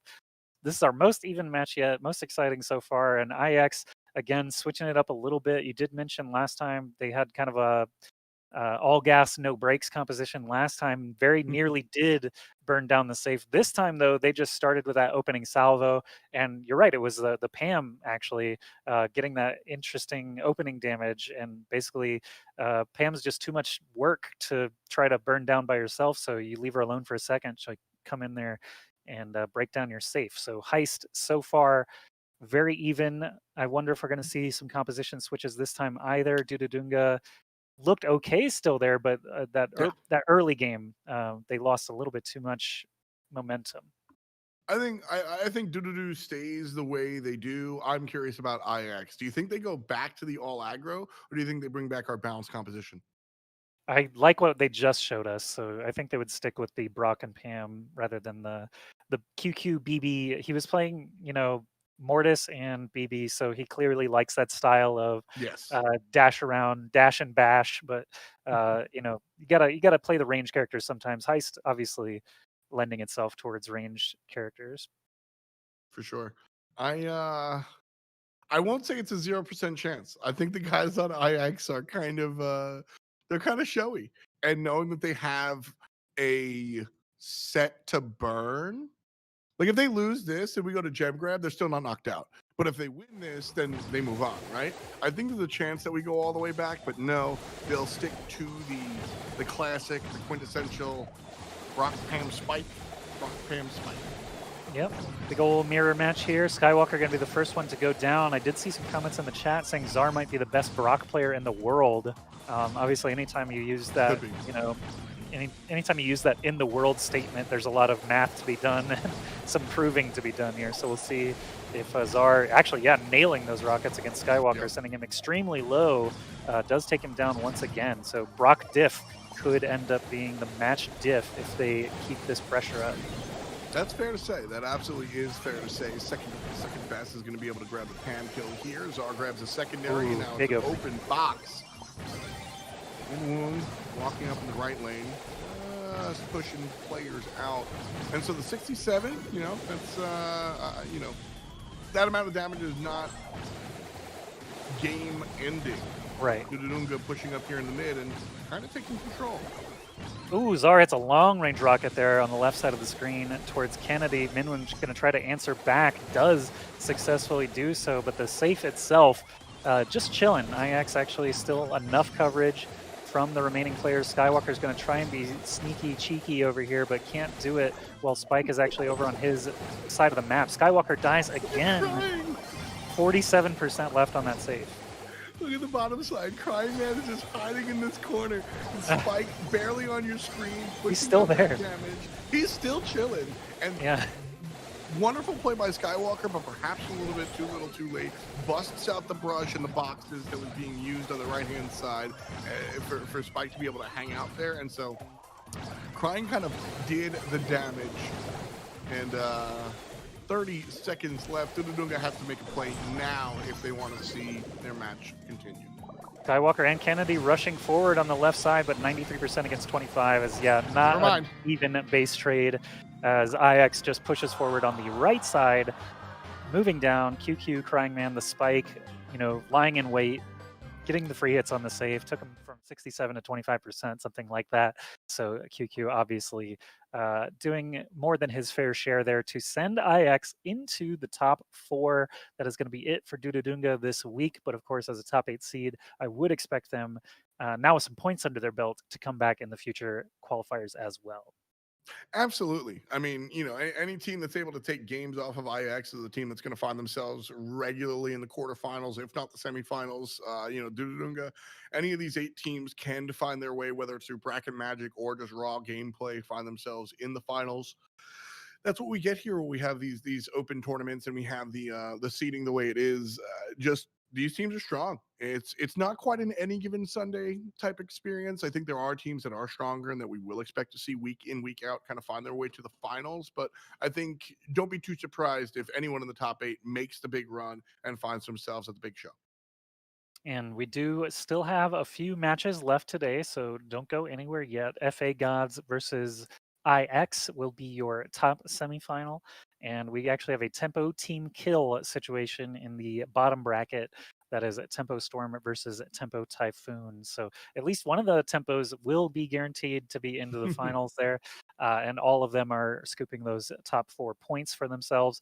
It looks like our next match is actually going to be in the semifinals, Tempo Storm versus Tempo Typhoon. That's going to be pretty cool, actually. And I'm sure these players have a lot of experience playing against each other because I'm sure they scrim against each other all the time, Yeah. right? Might as well get some good practice against another top 8 seed.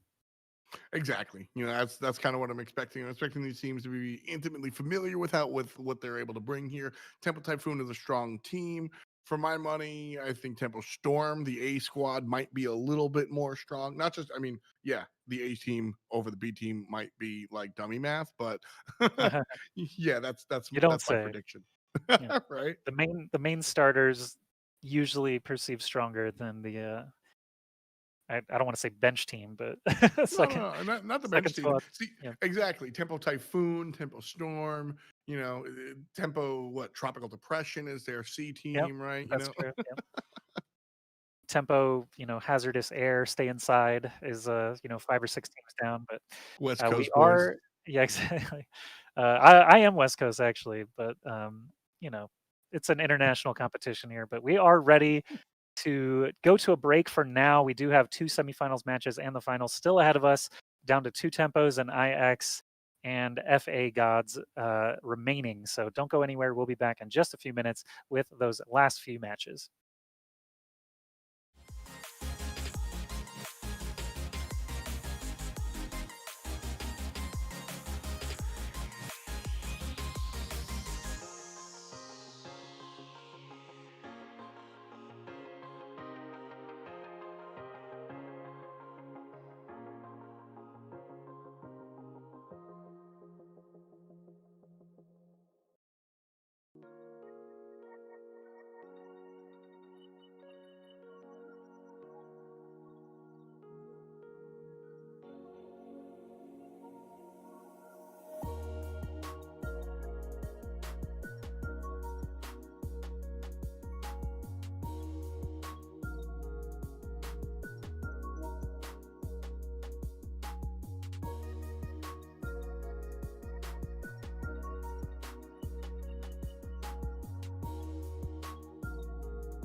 Welcome back, everybody, to Brawl Masters. This is Qualifier 1 for North America. I'm Ask Joshi, casting with F. Dot, and we're bringing you all of the Brawl Stars action today and for the next several weeks for the North American region. On Sundays, there will be European action, so make sure you do follow whatever channel you're watching on right now so you don't miss that stuff tomorrow. But right now, we are into the top 4. We've got Tempo versus Tempo for your viewing entertainment in just a moment. Hey, this is admittedly one of my favorite teams watching Tempo Storm. These guys have been around the scene for a long, long time. When we look at the guys from Tempo, we look at the guys from IX, we look at honestly the majority of these top 8 seeds. These players have been playing for a number of years, and they're kind of holding the scene down. And so with North America kind of failing to Europe a lot of the time, it's still nice to see the same old North American names. So Yeah, I guess always glad to see it. NA always has its struggles, but that's because we're all just spoiled gamers, right? We want everything given to us. We don't have to work for it like the EU and Asian gamers. But Tempo Storm versus Tempo Typhoon should be really good. Of course, we did start the day with 64 teams, and it was an open sign up. So we had our top 8 seeds that you know and love, and then plenty of other competition throughout the day to get down to this top 4. Let's take a look at the bracket now of what is actually remaining. It should just be, yeah, the Tempo Storm versus Tempo Typhoon. You can see in the bottom right, but FA Gods versus IX is your other semifinal. We will be casting both semifinals and the finals, so won't miss any of that. You can see how those teams got where they are now, though. IX taking out Homies and Dudadunga to get here. Tempo Storm and Tempo Typhoon also knocking off Team Unknown and No You Esports to reach this top 4. Do you have a favorite of any of the teams that are left, or is it all just like they're all capable of taking it from here? The answer is, I think the better answer is that they're all capable of taking it from here. I do think at the end of the day that uh, Temple Storm proper and the free agent gods are probably the ones that are a little bit more likely to be stronger here. Corey and the guys from FA Gods are, I mean, they're gods. That's, I mean, going up against IX, that one is a little bit. So I can almost say here that second seed Tempo Storm guaranteed to be in the finals, and then between FA Gods and IX, I think that one's a little bit more interesting. I think that when we look at second best and Crying Man and Czar, like those guys are a very very strong competent team, and so I think coin flip might be disrespectful, but I think that semifinal match is going to be a coin flip as to who plays eventually. If I give my caster prediction, maybe they're going to lose here, but I think it's Tempo Storm versus anybody's winner of IX and NFA Gods. I'll be honest, I think we're seeing a Tempo Storm IX finals, Okay, but we'll see. sounds good. And yeah, top 4 again. Anyone could take it down. It comes down to every single second, every single elimination. So here are the mode bans. Again, if you're just joining us, this is kind of a unique feature to Brawl Masters. We've got mode bans, then map selections, and then finally brawler bans after you see where you're going to be playing. So we've already banned out Heist, Gem Grab, and Siege. That leaves some of the modes that we haven't seen yet. Hot Zone, for example. Brawl Ball Yeah, is going to be up first. I wonder if we see it. I wonder if we see it. It being a hot zone. Well, it could be the third and final map, but I mean, it's Yeah. gonna be in these 3 because they didn't ban them. We've only got 6 modes. Yeah, so Hot Okay, Zone will be third map if necessary, because someone could win 2-0 still. We are still in the semis here. They're BO5, it's or sorry, possible. BO3. Yeah, it's possible. Absolutely is possible. Brawl Ball coming out first, Bounty coming out second. That okay. Interesting maps here. Bounty's going to be on Shooting Star, and so that one a little bit less defensive than we see some of the other maps being, although it will inevitably be defensive. And then Hot Zone. We'll see what happens there. Okay, so Hot Zone's gonna be on a new map that was just added to the game. So if we get there, that will be quite entertaining, I'm sure. But Brawler bans the last portion of this draft mode, and we'll see now who the tempo players are going to try to avoid. It's going to be great casting tempo versus tempo, by the way. We're going to have to say Storm and Typhoon Mm-hmm. only here. Poco is going to be the first to ban, though, that lovely support character. Interesting. Poco ban here, of course, assuming these teams aren't having, just being fun with it. Poco banned here prevents you from playing Poco double tank, which is a popular strategy in Brawl Ball. And I mean, I guess it could work in Bounty, but I still maintain that, Brock Piper is the way to do that sort of thing. Max being banned here, I think works out a little bit for Hot Zone, certainly works out for Brawl Ball. So strong brawler bans in general, I think, from the Tempo squads. First time we've seen Poco get banned out, but Max does seem to be a pretty popular ban and pick, so not very surprised there. Brawl Ball being our first mode. I'm more surprised by the modes than the brawler bans, but it seems like everybody has wanted to stay away from Hot Zone today until now, but they might just really not like Siege mode, for example. That's fair. Yeah, curious to see what brawlers will be chosen for Brawl Ball. We've only seen Brawl Ball one time earlier in the broadcast, and it had a variety of compositions come out and did go the distance. So could get some wild cards coming out there, but yeah, Hot Zone we haven't seen at all yet, and still might not, depending how well Tempo Storm and Tempo Typhoon play here. Yeah, Hot Zone's an interesting one. Newer mode, brand new map. What's your take on, if we see it, what we're gonna see? No idea, man. Like AoE, clear potential, throwers. Sure. Probably a bit safer on those, but once you get control of a zone, obviously it's a bit different hanging on to it. I don't know. Maybe we'll see some brawlers we haven't seen yet. We definitely won't see Poco or Max, though, I'll tell you that. Absolutely not. Players still jumping in the game. We'll be there in just a moment, but Brawl Ball, like I said, it's interesting. When you're looking at two teams, Tempo Storm, Tempo Typhoon, obviously these players play against each other. They know each other intimately. Either we're going to see really sweaty traditional compositions, or we're going to see just like, hey, let's have some fun. One of us is going to make it, like see what goes on, right? I think both sides of that is kind of funny. Yeah, I'd like to see pocket picks if they exist, just for variety's sake, but here we go. It's going to be Pam, Spike, and Yeezy playing the Nani over there, who has been banned out a couple times, but we have seen in action a couple times. Bobby very quickly just getting taken down there on the left side of your screen, but it was an even trade there, and the ball still has not moved an inch. Now finally OG grabbing it as Raz goes down, but that's going to be quickly returned by Yeezy. Bobby, though, just diving straight up the middle with a little bit of help from Rose on the Pam. And now they've got ball and field control, but what will they do with it? Expecting to see him stay aggressive here. Bobby's going to be able to dive on in there, clear up a pathway on the left-hand side. More than half HP, healed up all the way. And OG will bring it all the way. Self-pass, bounce, pass, bang. And the face is good. Style points there at the end. Always, just a little ricochet shot. You got to go for the style points. If not, what are you doing? If you got the goal open, you definitely take your time. But at this point, it can be difficult just to get to that spot. And now Tempo Storm surging forward here, already up a goal. But Bobby does end up paying with his life. So Tempo Typhoon now with the upper hand after Yeezy gets healed up a bit. Surges forward. Bobby's already back here, though, with that blade in hand, and OG wins the exchange against Kenny. So Tempo Storm still chilling, denying Typhoon any chance of moving forward.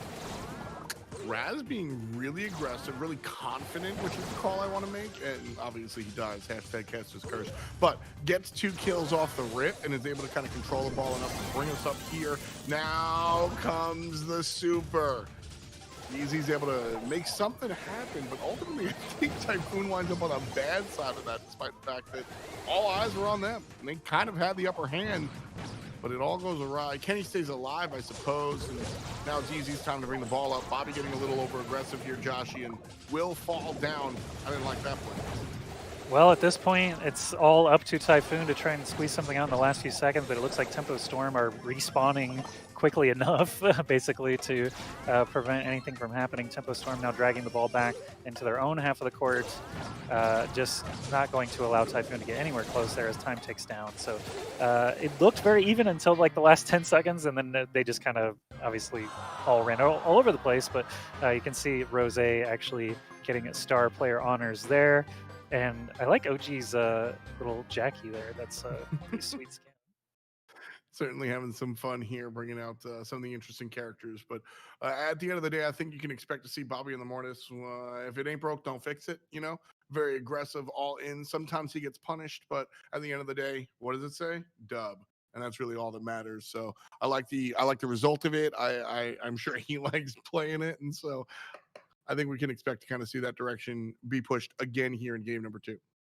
Yeah, at this point, Tempo Storm just in a slight lead. Obviously, every single game matters a huge amount in these best of 3 series, trying to get into the finals. And this is where cash prize money actually starts to come into play as well as those points that you're accruing every week. So everyone in the top 4 has already gotten secured themselves some prize money and some points. So everyone's going to walk away with something, but more the merrier here. Tempo Storm obviously going to try to keep their advantage against the sister team Typhoon.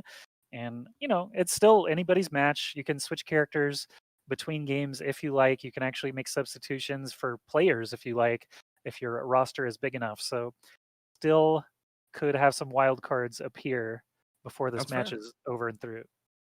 Yeah, that's fair. Alec is the Temple Storm 4th. He started off our day before Rose kind of locked in.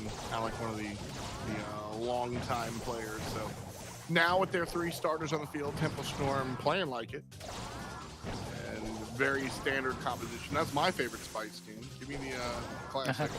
Well, Mr. P is in play now here for Rose, throwing those briefcases. But the Tempo Storm, important to note, is on the bottom of the screen this time. They were on the top last time, but already in field control here. Pam dropping the super to try and keep everybody in high health, and actually they do survive. Even though OG grabs the ball with low health, he's able to just kick it away before going down. Not too much movement on the ball itself ultimately, but you've got Mr. P versus, I believe it's Gale down in the bottom right. Raz trying to find some good positioning here, but as Bobby goes down, it's going to be Typhoon still with the upper hand. Where's that third character, though? You need, the power play. You got to have the strength in numbers. No attention to the ball here from Typhoon. I got to say, I hate it. OG's going to walk up and just kind of put it in. Yeah. All right. That, where's the button? That was weird. Yeezy was the one that was just kind of like not present during those last like 10 seconds leading up to the goal. I'm not sure what happened there, but it looked like a 2v2 in a situation where they had 3 men alive. So kind of strange. Not sure exactly what happened there to knock Typhoon off of their game plan, but Tempo Storm moving forward now. Bobby in a bit of trouble. Yeah, he's a bit squishy to be up there on his own, surrounded, but Kenny also going to go down now, gives Tempo Storm proper a shot at the ball, at least get it onto Typhoon's half of the field. Rose kind of pushes out of the middle, brings it onto the right-hand side. Bobby stuck there with a hair of HP. Now Typhoon are going to get a little bit more aggressive here, start owning this side of the court. Kenny barely alive, steps up and takes the heel, walks out of Bobby's super there. Good play from the Temple Storm Spike player, grabs the long-range hit, and that's going to put the third player in a coffin. And Temple Storm one more time has the upper hand. They lead the game 1-0. If Typhoon can't make a run here, they can't make a run, period, Joshy. They got 6 seconds. It's possible, but not plausible. Raz walks up, kicks it, denied, and it's all Tempo Storm. Very well played there by OG, especially in the last few seconds. A couple of missteps are really all that led to Tempo Typhoon getting knocked out of that one. But 2-0 will be your score for that set on Brawl Ball. We're going to move on now to Bounty with Tempo Storm looking superior. Tempo Typhoon, of course, when it comes down to just a couple of goals, it's hard to say like who's playing better or anything like that. But just a couple of lapses, a couple of weak moments allowed Tempo Storm to walk the ball in on that second game, for example. So can't allow those sorts of mistakes moving forward on Bounty, especially when Bounty can sometimes come down to whoever grabs that first star and turn into sort of stalemate siege wars. We'll see which characters end up getting employed next. Yeah, this is where we really get to see, because I think Bounty is the one with the Bounty is the mode with the most standard composition. I'm, of course, putting myself out on a limb here, but I do believe that statement to be true. I think you always just you run like a Brock and a Piper, maybe a bow and a piper. You know, you like do that, and then you got somebody else. Very, very standard And then comps. just So somebody else. Yep. yeah, usually a tank character, usually a Pam. So I want to see Typhoon Storm. You know, are we going to bring oddball characters out because it's like sister teams, or are we going to kind of stick to standard and what we know? Well, Poco's banned out, so Pam has been showing up quite a lot, just weather banned or not. I would expect to see Pam in that role. But Pam's kind of like Bounty, right in the middle for me, where she's like, got pretty good range, pretty good health, yeah, good she's ult. not good enough to ban, but too good Just to a not play. Like, right, a staple. You know, yeah.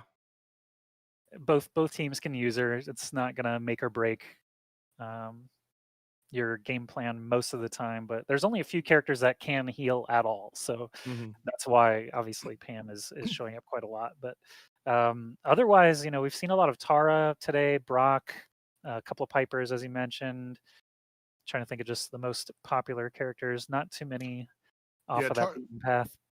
Tar does really well, specifically in high brush maps. One, obviously, the super gives everybody vision of the brush, and two, like some of the other characters, she does well. She does more damage up close with her tarot cards, and so being able to like walk up and shotgun blast the players is very, very powerful. So if you're able to sneak around in you know, Snake Prairie or otherwise, that's where Tara really comes into play and starts seeing a lot of success because of what she's able to bring to the table individually and also what her super does for her team. Yep. And then Brock, you know, specifically because of his superior range and the fact that he can launch his super over walls, you'll end up seeing him get played a lot in things like Heist. Bounty's obviously a bit different. Everyone's just going to be hugging walls, hugging brush.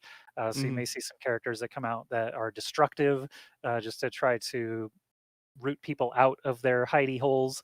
Or you could just see, you know, again, there's basically two ways to deal with terrain. You either get rid of it or you play to its strengths. You play those assassin type characters. We've seen Mortis a couple times today, just dashing around undercover, getting close Word. and bashing people down. Not sure if we'll see that or not outside of QQ who's been playing it, but Shooting Star is going to be the map here for Bounty. It should be getting started any second now. Yeah, players all jockeying for position right now, getting everything lined up here. Brock also does a great job of being able to destroy, you know, being a brush buster as well, kind of destroying that sort of nonsense if that's what the players are kind of hiding in. Brock is just a fantastic character when it comes down to Bounty in general because of everything he brings to the table. Bobby's going to bring out the Mortis one more time, which is always an uphill battle in Bounty, in my opinion. It's interesting because the brush does give him just enough space to dash around, but you can see he actually gets right up in the face of Raz and does take him down. Tick is a little too slow with the bomb coverage to be able to support him, and now Yeezy playing Nani has been seen on Spike a couple of times today, going away from that path here, but Typhoon already up 3 stars to 0 as we continue on. Raz goes down, but now Tempo Storm on the board here with 5 of their own stars. Alec going down. It's just back and forth. Most of the action happening here on the left side of your screen. Tick involved in almost every single fight. Yeah, Alex back. Rose is going to step out, and so we'll see the bow player kind of step up and see what he can do. Alec hasn't played since the first match on stream, so we'll see if he's, you know, needs to warm up or whatnot. For right now, 5-5, all things even in tempo world. And obviously time is a factor. Again, we'll probably see them get more aggressive as that clock ticks down. You can see Mortis dashing all the way up to the enemy Tick, but not quite making those swings connect before he needs to back out there. That is actually a high priority target. You can see he's got 4 stars overhead, but Tempo Storm slightly in the lead now, 7-5, and actually does chase down Raz again. Raz has fallen several times here, and as Kenny is the last player remaining, cannot survive the onslaught. Typhoon falling down a notch here while Tempo Storm pulling ahead. Bobby playing a signature Mortis here, and Typhoon try to do the thing, right? They pick Tick, which does really well against Mortis, and they try to kind of keep him at bay, and it do not matter. Blackjack here for Tempo Storm as the match is over, and they'll take game number 1 of set number 2. All right. So again, the pacing was kind of slow and steady throughout. Small advantages piled up again for Tempo Storm. They were able to just basically stay alive long enough. Typhoon did have Tick get on the board a couple of times, but as he got, surrounded at the end there, it was, no bueno for Typhoon. Tempo Storm have not dropped a game yet against their sister squad, and now are in a situation where all they have to do is win one more bounty to put themselves into our first qualifier finals. Yeah, one step away here again. Temple Storm kind of having the upper hand here against their sister team Typhoon. As to be expected. I am very eager to see what happens in the finals. I think that this, and of course, maybe I'm counting my chickens before they hatch. Typhoon can totally come on back. They can bring us to a hot zone, which would be anybody's game. If we do make it to set number 3, I think that that one is a wild card. So Temple Storm, I'm not going to say they absolutely positively must win right here, Joshy, but if they bring us to the set 3 in hot zone, I think it is much more up in the air as to who's able to take that one. Yeah, a lot more volatile. Again, you mentioned it's one of the newer modes, and also it's on a brand new map. So it could be pretty interesting if we do get to that point. Tempo Storm, though, again, just it's lack of mistakes that are getting them to the point they're at now, especially with this lead over their sister squad, who we can be sure they've played, tons and tons of scrims against each other and have lots of familiarity with each other. But at this point, Tempo Storm looking to send Typhoon home with less points than the main squad if they can. And I do like this mode a lot. Obviously, I mentioned earlier in the broadcast, it feels the most like a traditional sort of death match. It's probably the most punishing for an actual elimination. Like if you actually do get sent back to spawn, it's clearly the biggest, tug of war loss. Something like Brawl Ball can also be really bad, of course, if you're off the field. Gives them that huge advantage. But yeah, this feels like a very high stakes. Every life matters quite a lot. Yeah, it's gonna be a fun one for sure.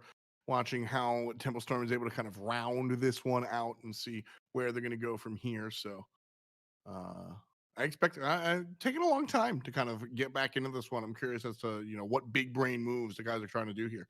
Yeah, maybe some strategizing, maybe some connection, who knows? But obviously, we are working as quick as we can. Oh, actually, we are in game already, and look at that. Just got the Mortis dashing forward, grabbing the first star already, and that's going to be them sticking with their game plan. Alec actually on the bow now. Were there any changes? Yeah, Kenny's going to switch it up here as well. Shout out Leon. Leon making a debut here on today's broadcast. Shout out Leon. There it is. Raz having some fun.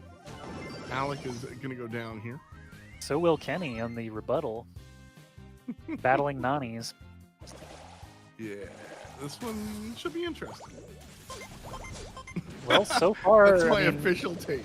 Yeah, Tempo Storm looking pretty dominant so far. Leon hasn't really gotten into action yet, though. Now as he tries to ambush Alec, does actually come away with the kill thanks to some help from his teammates, but Tempo Storm is still on the slight lead there thanks to OG securing those early stars and now staying down in the bottom right corner. He's going to let Bobby and Alec kind of play point here. Bobby very, very low, but does manage to dash out to avoid elimination.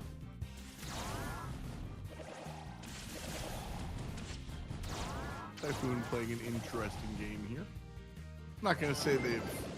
Ooh, big kill there from across the map. That super from OG. Yeah, we love to see that sort of thing here.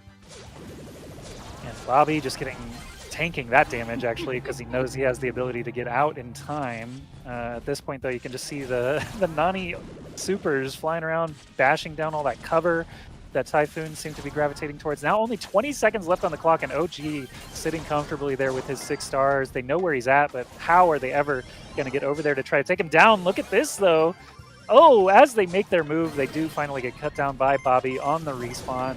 And OG still sitting comfortably as time tick down. That will be not enough, unfortunately, for Typhoon. Storm is going to take that victory. Bobby getting the star player there with that great Mortis play, putting them into the finals over their sister squad. Dashing right on through to grab the doubleune. You love to see it. I mean, that was That's what you want Mortis to do. Just cut him down, right? And Yeah. so that's what he does. Easy peasy, no problem. Yeah, The the Leon Leon though. choice here from Typhoon was fun, cheeky, interesting. Choose your adjective here, folks. But So what's your like devil's advocate, like why Leon? Why choose Leon over someone else do anyway? you want the real answer? Or do you want the like What do you think caster happened trying to? here? I think they gave up. Okay. So they basically even like Brawl Ball didn't go that badly. I didn't think the first bounty went that badly either, but is giving up No, I just think like a standard response in this game? not particularly. I think that like at the end of the day, this was it'd be a long run back. I think the fact that their sister teams kind of take it into account. Like at the end of the day, you look towards the finals. I think no disrespect towards Typhoon. I think Tempo Storm is clearly the better team.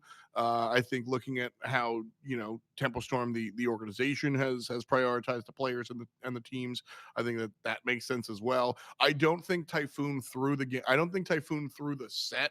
I'm not saying collusion here. I'm not saying that like let's bring the admins and the referees out here, but I think that like all right, three games in, all right, yeah, let's just do it, man. Fine. Good job. Have All fun. right. See you later.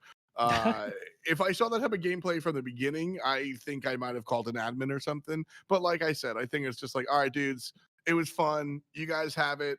Win in the finals for us, man. Please and thank you. So All right. Well, yep, putting all the chips on Tempo Storm proper for their finals hopes, but FA Gods versus IX still has to happen. That is our second semifinal. Not 100% sure if they are ready and about to play. It looks like they are ready ooh. to play. So lucky us, they're drafting currently, and we should be able to join up that series in just a moment. So right now, we'll thank everybody again for watching this first iteration of Brawl Masters. Make sure you do follow whatever channel you're watching on right now. We're happy to have you guys here for the NA region kicking things off. We've got EU starting every Sunday, starting tomorrow. But now we are into FA Gods versus IX. We watched a few games of IX already today. Haven't yet got to watch FA Gods, so this should be a great one to spectate. We've got, what is that, Heist and Hot Zone already removed as modes. That's going to be Siege taken off the board as well. So we're going to have Bounty, Gem Grab, and Brawl Ball in some order here. So I think it's actually interesting. If I could look here real quick, I'm pretty sure FA Gods are our first top. They're our number one seed coming in. That's right. And yes, they are. With that said, IX might be for my money, IX might be the stronger team. So I'm very interested to see FA Gods kind of hit the field, see how they're able to do, and I expect this one to go 3. I think it is very, very possible that we have 3 games, 3 games, 3 games. I think that is realistic for sure. So we Okay, shall so see. IX did actually drop a mode against Dudadunga in the round of 8. So Mm-hmm. definitely mortal. FA Gods, still remains to be seen if they're mortal or immortal, but Gem Grab being the second mode, we'll see the map here in just a moment. Obviously, Brawl Ball will be the third and final mode if we do get to it. Again, this is just a best of 3 series. Our finals will be best of 5, so we're going to see more games out of that, but for the time being, best of 3. And of course, the brawler bans. Each team gets to remove a brawler for the entirety of the match. So far, we've seen Colette and Max drawing kind of the most bans. Sprout also a couple of appearances, but that's pretty much it. Tara's getting the most play, even though ducking the bans. Yeah, Tara. I think Brock whether or not you in there want to as well. ban Tara comes down to which modes you have in front of you, which players you have in front of you as well. Your confidence. So, like, most of the time, I think you're better off just kind of like taking out one of the big strong characters, like the Colettes, like the characters that we've seen, kind of take it away here. So, by the way, Amber, blanket ban. Characters don't have to, Right. or teams don't have to use a ban on her necessarily. She's a little bit too new, so we won't be able to see her today in today's competition at the very least. For Gem Grab, though, we'll be figuring out which map to go to, and then Brawl Ball subsequently. It's IX's choice for those 2 maps before we get to our brawler bans. Yep. So again, to recap, Tempo Storm waiting in the finals for the winner of this match. FA Gods, we have not yet seen on broadcast today, but they are the number 1 seed. IX Mhm. on the other side did manage to get over Dododunga to make it here, but did drop a game in the process, or an entire mode, actually, a set in the process. So Gem Grab taking a while to figure out which map they want to take it to here.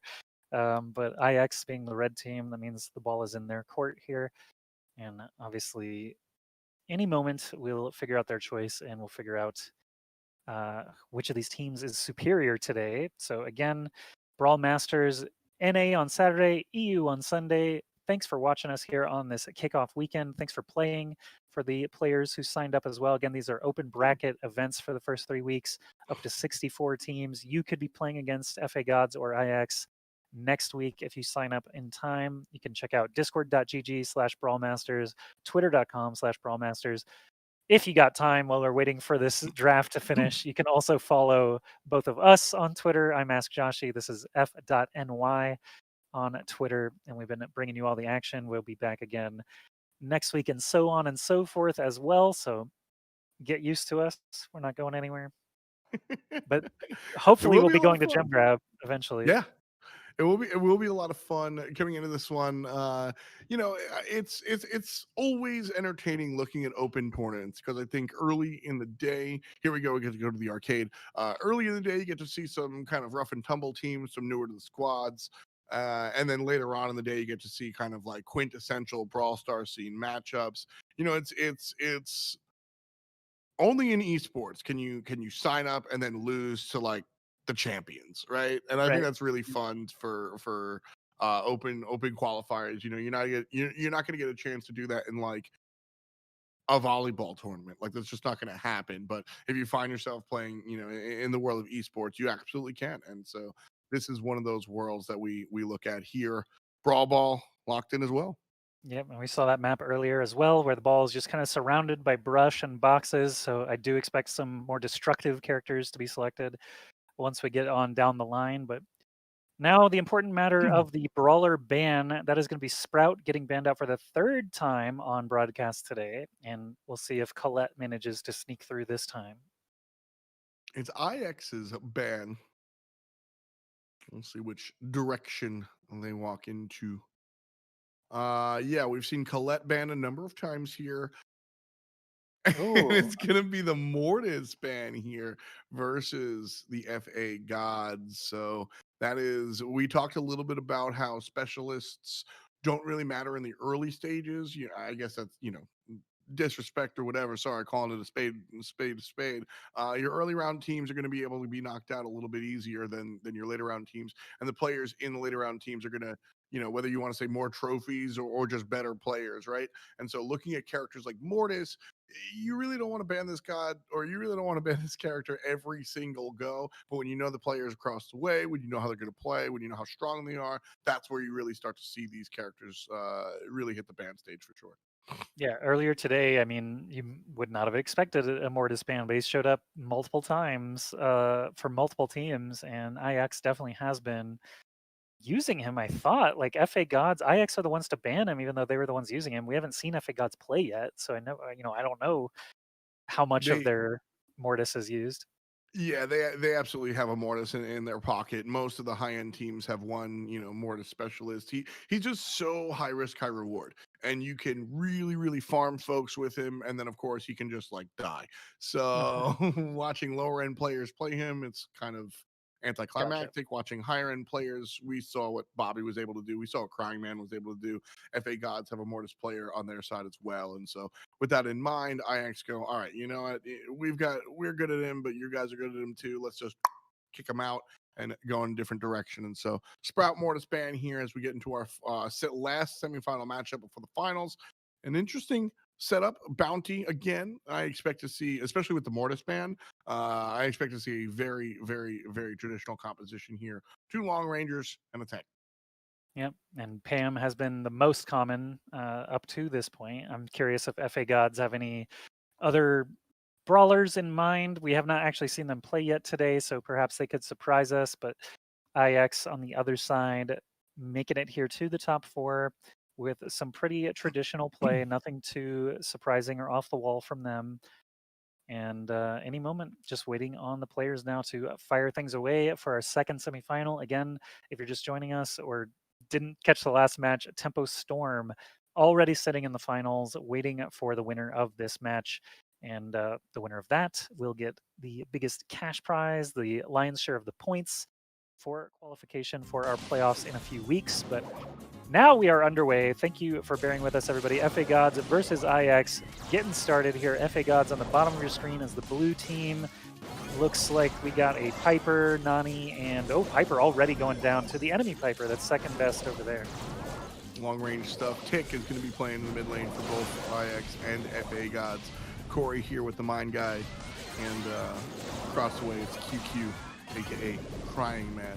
So Piper is where I'm going to be staring at a lot of the time. Tyrant Star trying out the Nani, who fills that long range position that we see the Pipers and the Brocks almost 100% of the time. Getting a little creative here, FA Gods, but I mean, that's they're the leaders, so bring us the different stuff, but ever so slightly different. You can see there, Tyrant Star making use of the super, and maybe that's why we see it. Might be map specific, to be honest with you, knowing how these blocks are broken down. Well, the way I've seen the Nani play generally is just for the super to be able to stay in the grass long enough to get information and then ultimately obviously blow up on somebody. But the fact that you can get across the field with it makes it nice, and the fact that you can control its direction obviously to get around this brush and these blocks is definitely paying off. And FA Gods, slow and steady, they've already got an advantage. They don't need to do anything flashy here. You can see they're playing basically zone, but Tyrant Star right up in the face of Zar manages to get that kill on Brock. No rebuttal here, but 4-3 is your score as Tyrant Star getting very low on health with lots of stars in tow, manages to escape long enough. Piper gets back on the field here, respawning, jumps forward, does get the kill on the enemy Piper, but it's not enough stars to make a difference yet. 10 seconds left, and FA Gods just need to back up and play safe. Should be able to lock this kill! Oh, the combat counter, though. IX are able to get a kill. It still would have been one shy of pushing the draw, and then just to make sure that doesn't happen, Zulon, Corey, and Tyrant Star are able to secure that last shot on the end to push them over above 10 stars, or 10 stars for the round, and they're able to take it, but pretty close there for IX. I expected them to kind of look basically that way. Like I said, I mean, I put my money on IX, which is the what's it called? The undercard. That's the big boy bet for sure. So FA Gods top card here, expected to be this strong.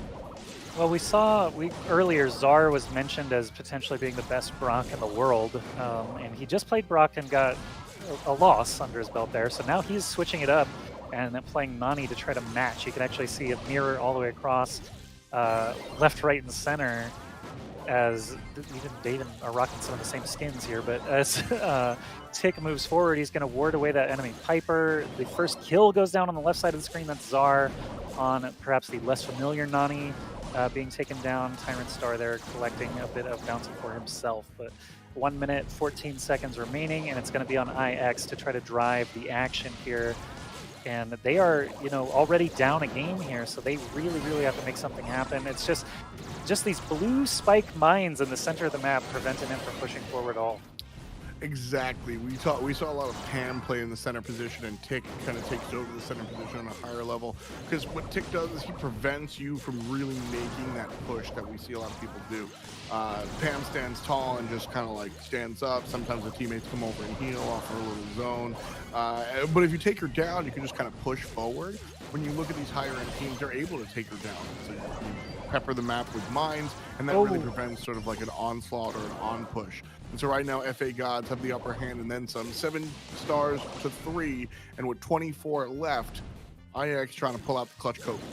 I will commend the Piper player on IX that's second best, actually getting multiple kills in that Piper duel. This one actually could end up changing the game as they go up 8 stars to 7 now with that skillful snipe. Only 6 seconds left now. Tyrant Star and company can't push forward. They don't have enough HP, but look at that, second best gets another kill on Zulon. As Zar goes down, it ends up as a 10-10 draw.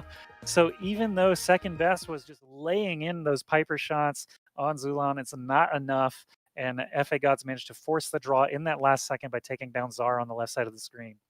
Big plays by FA Gods. And again, draws mean remakes and rematches. It's as if the game never happened. We just do it again. Yep, Players picking can up new change brawler. characters, same map, same mode, but players can do whatever they want. And so, that said, I don't think we're going to see a change in composition. I think it's going to be the same as games 1 and games 2, and it looks like it will be. They are lining up actually to face their counterparts this time, or actually the opposite. They were facing the actual mirror, you know, Piper versus Piper and so on, but now they have swapped their left and right sides. Tyrant Star staying over on the left, but second best now moving over to try to match. So a little bit of a different composition, or not composition, but actually just layout as they get started here. It is going to be FA Gods getting on the board first. Tyrant Star going down, though, makes things interesting. Second best, however, falling in the process. 6 stars now to 2. Tyrant Star and FA Gods on top. Zulan this time, you know, being a slightly stronger Piper as we get started. Down to only 400 health there. Does back off, but it's FA Gods sitting comfortably now with the lead. Corey doing a good job here of keeping IX away from them. 60 seconds remaining.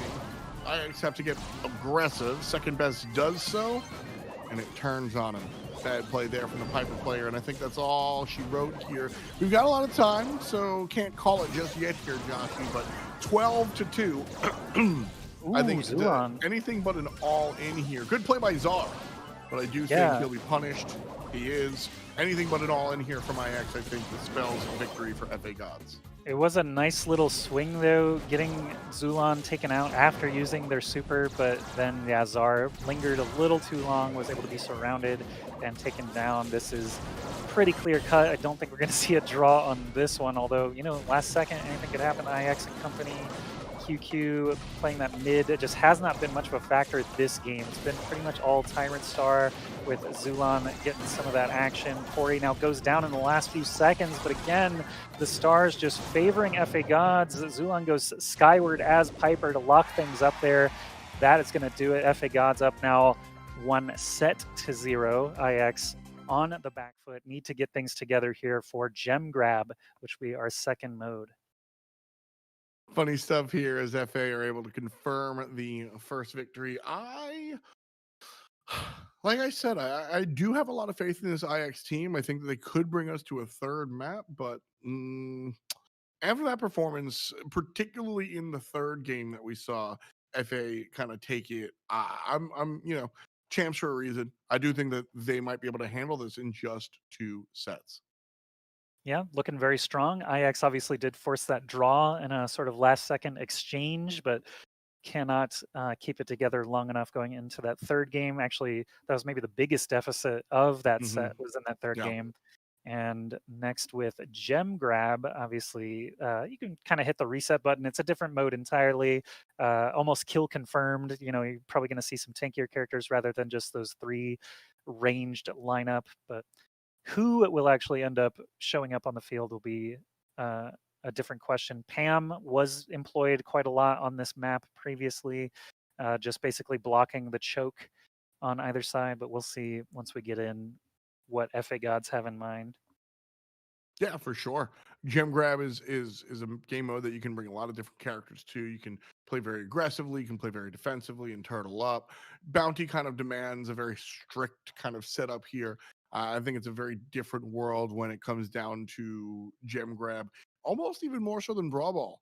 Brawl Ball teams have their own kind of approaches to the game. Again, you can play multiple different ways, but I think Gem Grab, both modes being open, Gem Grab and Brawl Ball, I think Gem Grab tends to be even more so open. Looking at the bottom side, we've got the Piper, the Spike, and the Tara, and then on the top end, a very similar composition here.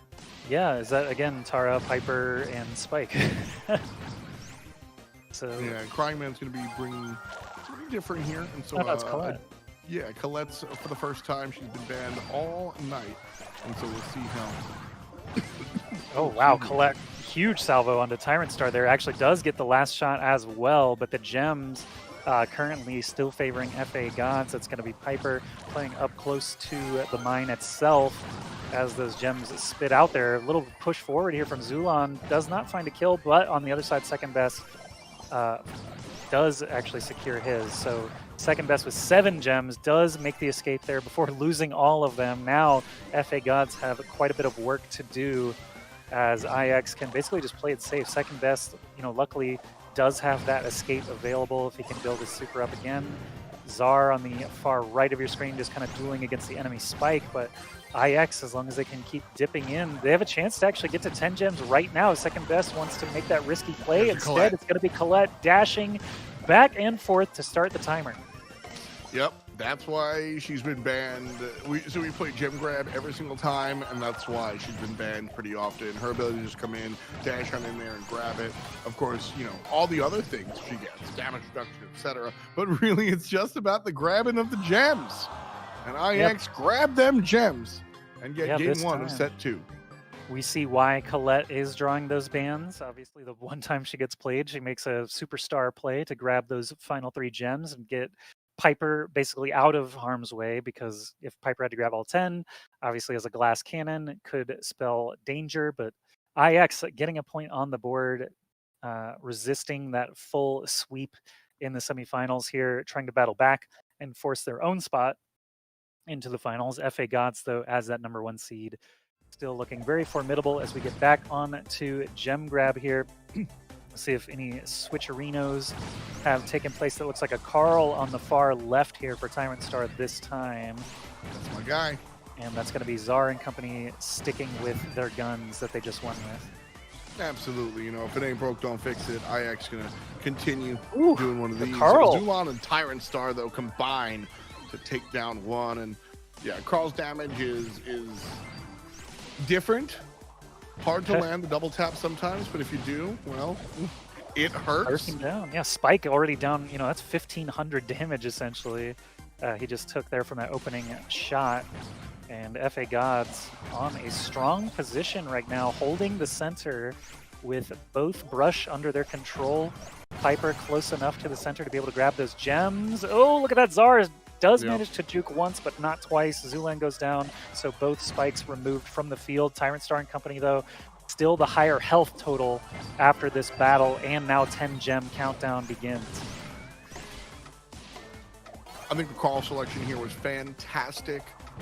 I'll expand on that in just a little bit. If FA Gods are able to take this one, which it looks like they might be, Tyrant Star doing a good job of protecting Corey. Just a hair of HP, though, but the second best can't get in there, and the jump is strong. And so it's 1-all. Call selection, map specific, and I love it. It's paying off. When we look at this map here, a lot of the blocks are very small clusters of wall, right? And Carl can get the hammer behind with a wrench or whatever, get the attack behind while moving, and can actually attack you, being smart about it. And so I love the choice for Carl, kind of taking advantage of the map here. The switch up for FA Gods was fantastic, and they were able to go ahead and take this one right away. Yeah, and the nice thing for Carl, and just the sheer amount of blocks and walls on that map, is that the mining pick, or whatever it is, based on the skin, I always call it the hammer. Yeah, it bounces off of walls too. So if you do happen to trap someone against a wall, you can actually really pile in that damage. And on the left side is where we did see that happening. Now we've got Barley in play, laning up against the Colette over there. But IX sticking to their guns again. Zulan is going to be first blood going down there. Gems piling up in the center. No one has made the mad grab to go get those just yet. It is going to be Corey once again for FA Gods, as Tyrant Star just bullying the left lane all the way back. Must have landed a couple of beakers on Colette. Yeah, you can see Colette was actually down to about 20% health, and that allows FA Gods to just scoop all of these early gems and now have that brush control that we saw last game. Big play from Corey there as well, using the super on IX's side. Really nowhere to hide behind towards the middle. Corey can still fall back behind these blocks. Corey can still fall back into this brush. That option is not available for IX. In fact, second best is going to die because of that situation. If FA Gods didn't get rid of that brush, second best would have been able to hide behind the rock, hide in the bush, no problem. Instead, FA Gods take them down, they pocket the gems, they got 12 seconds to last out, and they might just take this set and the match. It's all about this Piper. Corey, excuse me, down in the far bottom left of your screen. Only 2 seconds left, and all those missiles missed except for the very last one before he uses his super to go airborne, dodge any possible last-second damage from taking him down, and that is going to lock up the victory here for FA Gods. That's 2-0, moving them into the finals against Tempo Storm. So FA Gods are #1 seed, moving on into the finals as expected, perhaps barely slowed down at all, only losing that one game there to IX in the semifinals. Exactly. Yeah, IX comes in here. I think they'll continue to get stronger. This is a matchup that we've seen time and time again. IX versus the squad, and yeah, it usually goes into this direction. But sometimes it's a little bit closer, and I think that IX is a team that can absolutely pick it up and keep moving forward. And so we'll see how everybody kind of winds up here. But as far as the finals are concerned, Temple Storm, FA Gods. That's what we've got in front of us.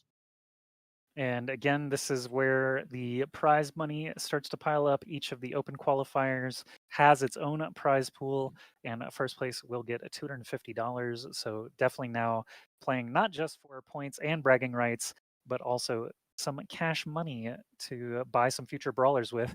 Amber just came out, might need to make an investment. But FA Gods and Tempo Storm here in the finals for our first NA Open qualifier, first of 3.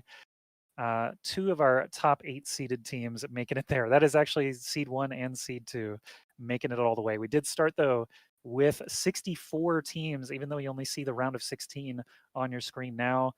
We started with 64. You have a chance to play in next week's matches as well. Make sure you follow Brawl Masters everywhere you are able. But just the finals left to go. That's FA Gods versus Tempo Storm. Do you have any picks or favorites on that one coming up? At the end of the day, like we said, the free agents are strong. They're coming off of their victory here against IX, and they did so in dominant fashion.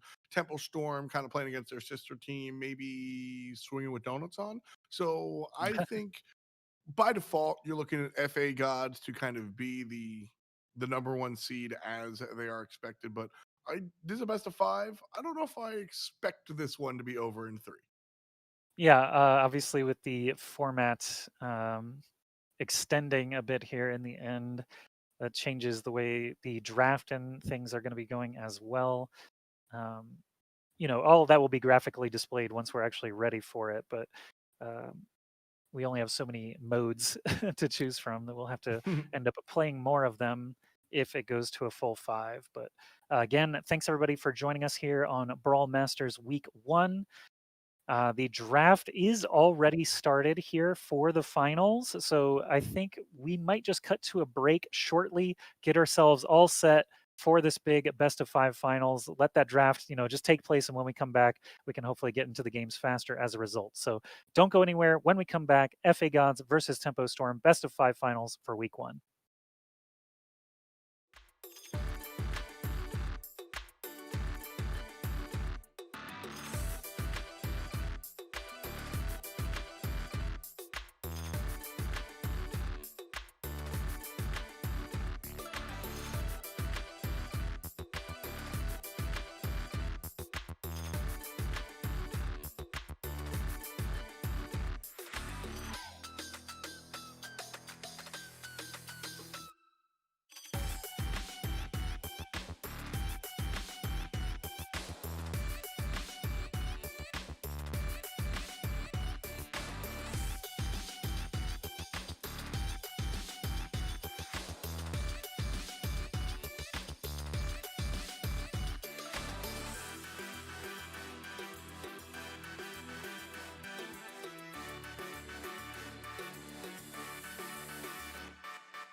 Welcome back, everybody, to the first week of Brawl Masters. My name is Ask Joshi. This is F. Dot, and we are here to bring you all of the Brawl Stars action in the North American region.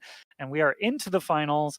We Mhm. misspoke earlier. The best of 5 is actually not being played until way down the line. This is actually going to be a best of 3 finals.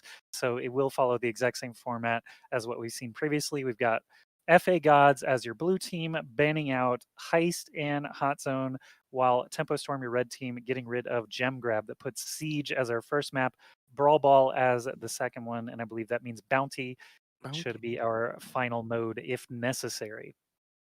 Absolutely. Absolutely. Looking at Siege, this is one that the high end teams do. This will be a barn burner. Siege is, I think, we were talking about different game modes, kind of meaning different things to different levels of play. And when you've got a good team versus a bad, not so good team is probably the nicer way to say it. Siege creates a large gap because it's all about like finding opportunity windows and sneaking on through. When you have two teams that are very, very good, number 1 seed, number 2 seed, it's much more. It's an even matchup, and so this is a lot of fun. And then Brawl Ball, again, the conversation changes when you're looking at two top end teams because you're looking at the ability to kind of play the game within the game, the actual Brawl Ball commentary versus the actual Brawl Stars commentary, and then we get Snake Prairie Bounty, which it's Snake Prairie Bounty. So there you go. Yeah, Snake Prairie being slightly different, slightly unique, just because of the sheer amount of cover used. And we've seen Snake Prairie chosen a lot, actually. So teams must feel confident there with their own strategies. We're seeing Mortis is going to be the first ban by FA Gods Good call. against Tempo Storm, essentially, since we didn't actually see FA Gods making use of it. And Tempo Storm will have their rebuttal. The interesting thing is lots of players are good at lots of meta picks, so you need to be careful with your bans so you don't ban your own strategic tool as well. Like everybody's got these top characters as a tool in their Sure. toolbox. Particularly when we look at Mortis, FA Gods banning it out. That's Bobby's go-to for both Brawl Ball and Bounty, particularly Snake Prairie. But I mean, Bobby might even play Mortis in the regular Bounty matches. And so with that in mind, Siege, Mortis, maybe not so much, but Brawl Ball and Bounty certainly. And we saw this earlier. FA God's a very strong team, still showing respect to Temple Storm and being like, look, we might wind up on that bounty. If we do, it's gonna be a scary thing to look across the map and see Mortis staring us down. And so Mortis banned out. Temple Storm respond with a Sprout ban of their own. And Sprout has also drawn quite a few bans today, but I A think lot. even when Sprout wasn't banned, we didn't really see it get picked very often. Maybe once at all today, maybe none. I'm struggling to even remember any, but Mortis definitely has been coming to play, so makes sense to remove one of those valuable gankers, assassin types. And yeah, again, we've got Siege on Olive Branch, Brawl Ball on Triple Dribble, and Bounty on Snake Prairie if necessary. FA Gods and Tempo Storm battling now to see who will be the first North American qualifiers. Basically, you're just getting points and cash. You're not Yep. actually qualifying directly into the playoffs. You're basically playing each week to try to be top dog after 3 weeks. If you do have the points, you go straight to the playoffs. If you don't have the points, you play in the last chance qualifier in week 4. But Tempo Storm and FA Gods, I would expect both to make it on points, especially with this dominant opening week. And don't forget, everyone, to follow the channel that you're watching now because EU will be starting tomorrow. We'll get a whole new set of 64 teams to watch.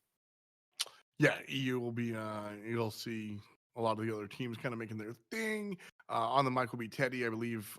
Somebody else as well next Munchables, to him. So, oh, my there it good is. buddy, former coworker, we commentated a mobile game called Survival Arena in 2018, A small and world.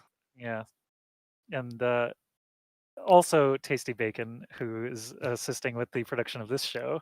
But Munchables and I, yeah, we're good buddies, and Tasty Bacon, of course, as well. Would love to commentate with him at some point. But FA Gods, Tempo Storm, any moment now, we'll be jumping into these games, and we can see who will get those bragging rights for the first week. Set the expectation for the next weeks.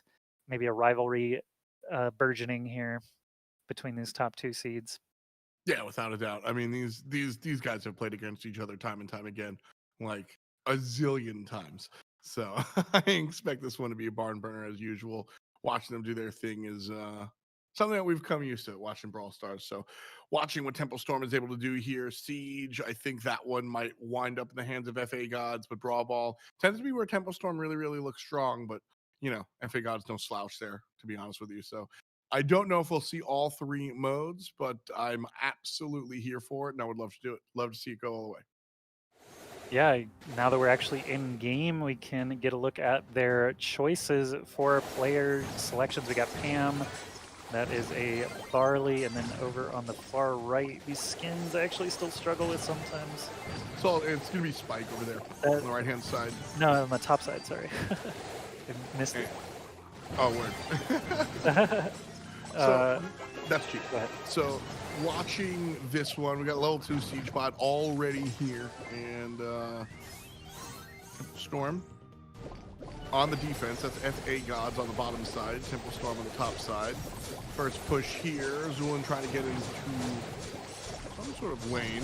But good defense coming out from the Temple Storm guys, at least at first, and all of a sudden it all goes awry.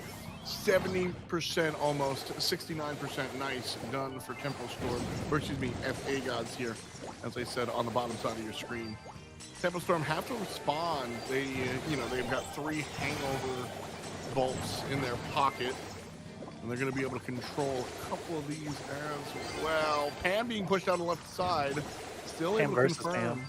It's Yeah, just a still able to slugfest confirm. over there. they've just been blasting each other, dropping their supers, blasting each other, dropping the super. They're actually like not even a part of the actual match. It's the rest of the game going on here. As the Siege bot now sent toward the bottom side. It's going to be on FA Gods to try to defend. Hopefully they can do better than losing 60%, 70% like Tempo Storm did. Yeah, they did a much better job hanging on in that opening salvo. You can see again left lane being the primary action point here. Pam versus Pam battles. Tyrant Star actually getting a little bit trapped, but does manage to stay alive against the enemy Barley there, just, you know, dropping stuff all over the ground. Corey here in center getting big hits with Spike, shutting off the escape here for Bobby as well. But at the time being, still several bolts on both sides. Tie, no siege happening with 22 seconds left. Big difference there for Temple Storm in their offense, or lack thereof, was Bobby on the right side with the Gene. Wasn't able to really find himself in a position to really provide any offense. So he just wound up being on the outside looking in. 6 seconds to go here, and it's going to be all about FA Gods. 65% on their own box, 31 on Tempo Storms. And so FA Gods take game number 1. Yeah, maybe a little anticlimactic on that one. They got almost all of their damage done in the first like 20 seconds and were able to just hang on from there. But after you get the advantage, you know, once you're ahead, you just get more ahead. That's all you got to do. So they held back, were able to brace for the Siege bot, and then the tie at the end meant no Siege bot. They were able to just run out the clock essentially from there. Again, that left lane, very Pam heavy, very spam heavy, as they were just battling back and forth. But now FA Gods with the slight lead here. Every game super important though, with how fast these games go and how fast these series finish up. So FA Gods have to feel good about that little debut.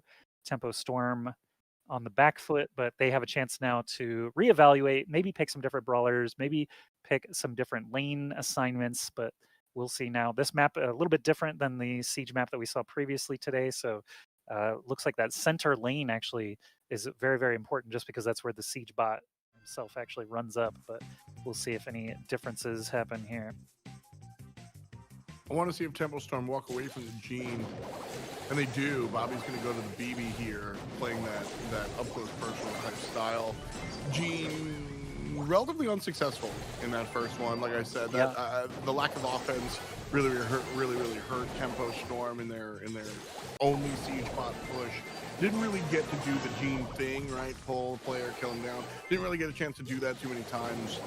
And so because of that, Temple Storm really suffered. And so swapping that out, you bring the Barley, which is pretty standard, the Pam, which is pretty standard, and the BB, which is a little bit different. But when you get your super bouncing on particularly this map because of that wide open middle lane, the super can bounce and do some big damage onto the siege box. So with that, or the siege turret. And so with that in mind, that's the thought process behind Tempo Storm. Swap up for siege bot, nets them 10% damage. Ooh.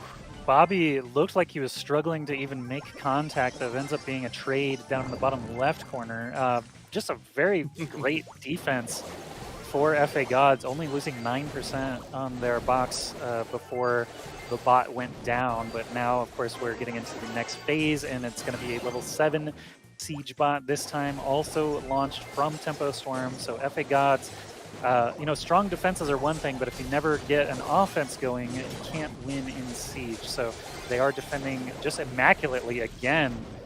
This time losing only, what, 5% off the box this time around.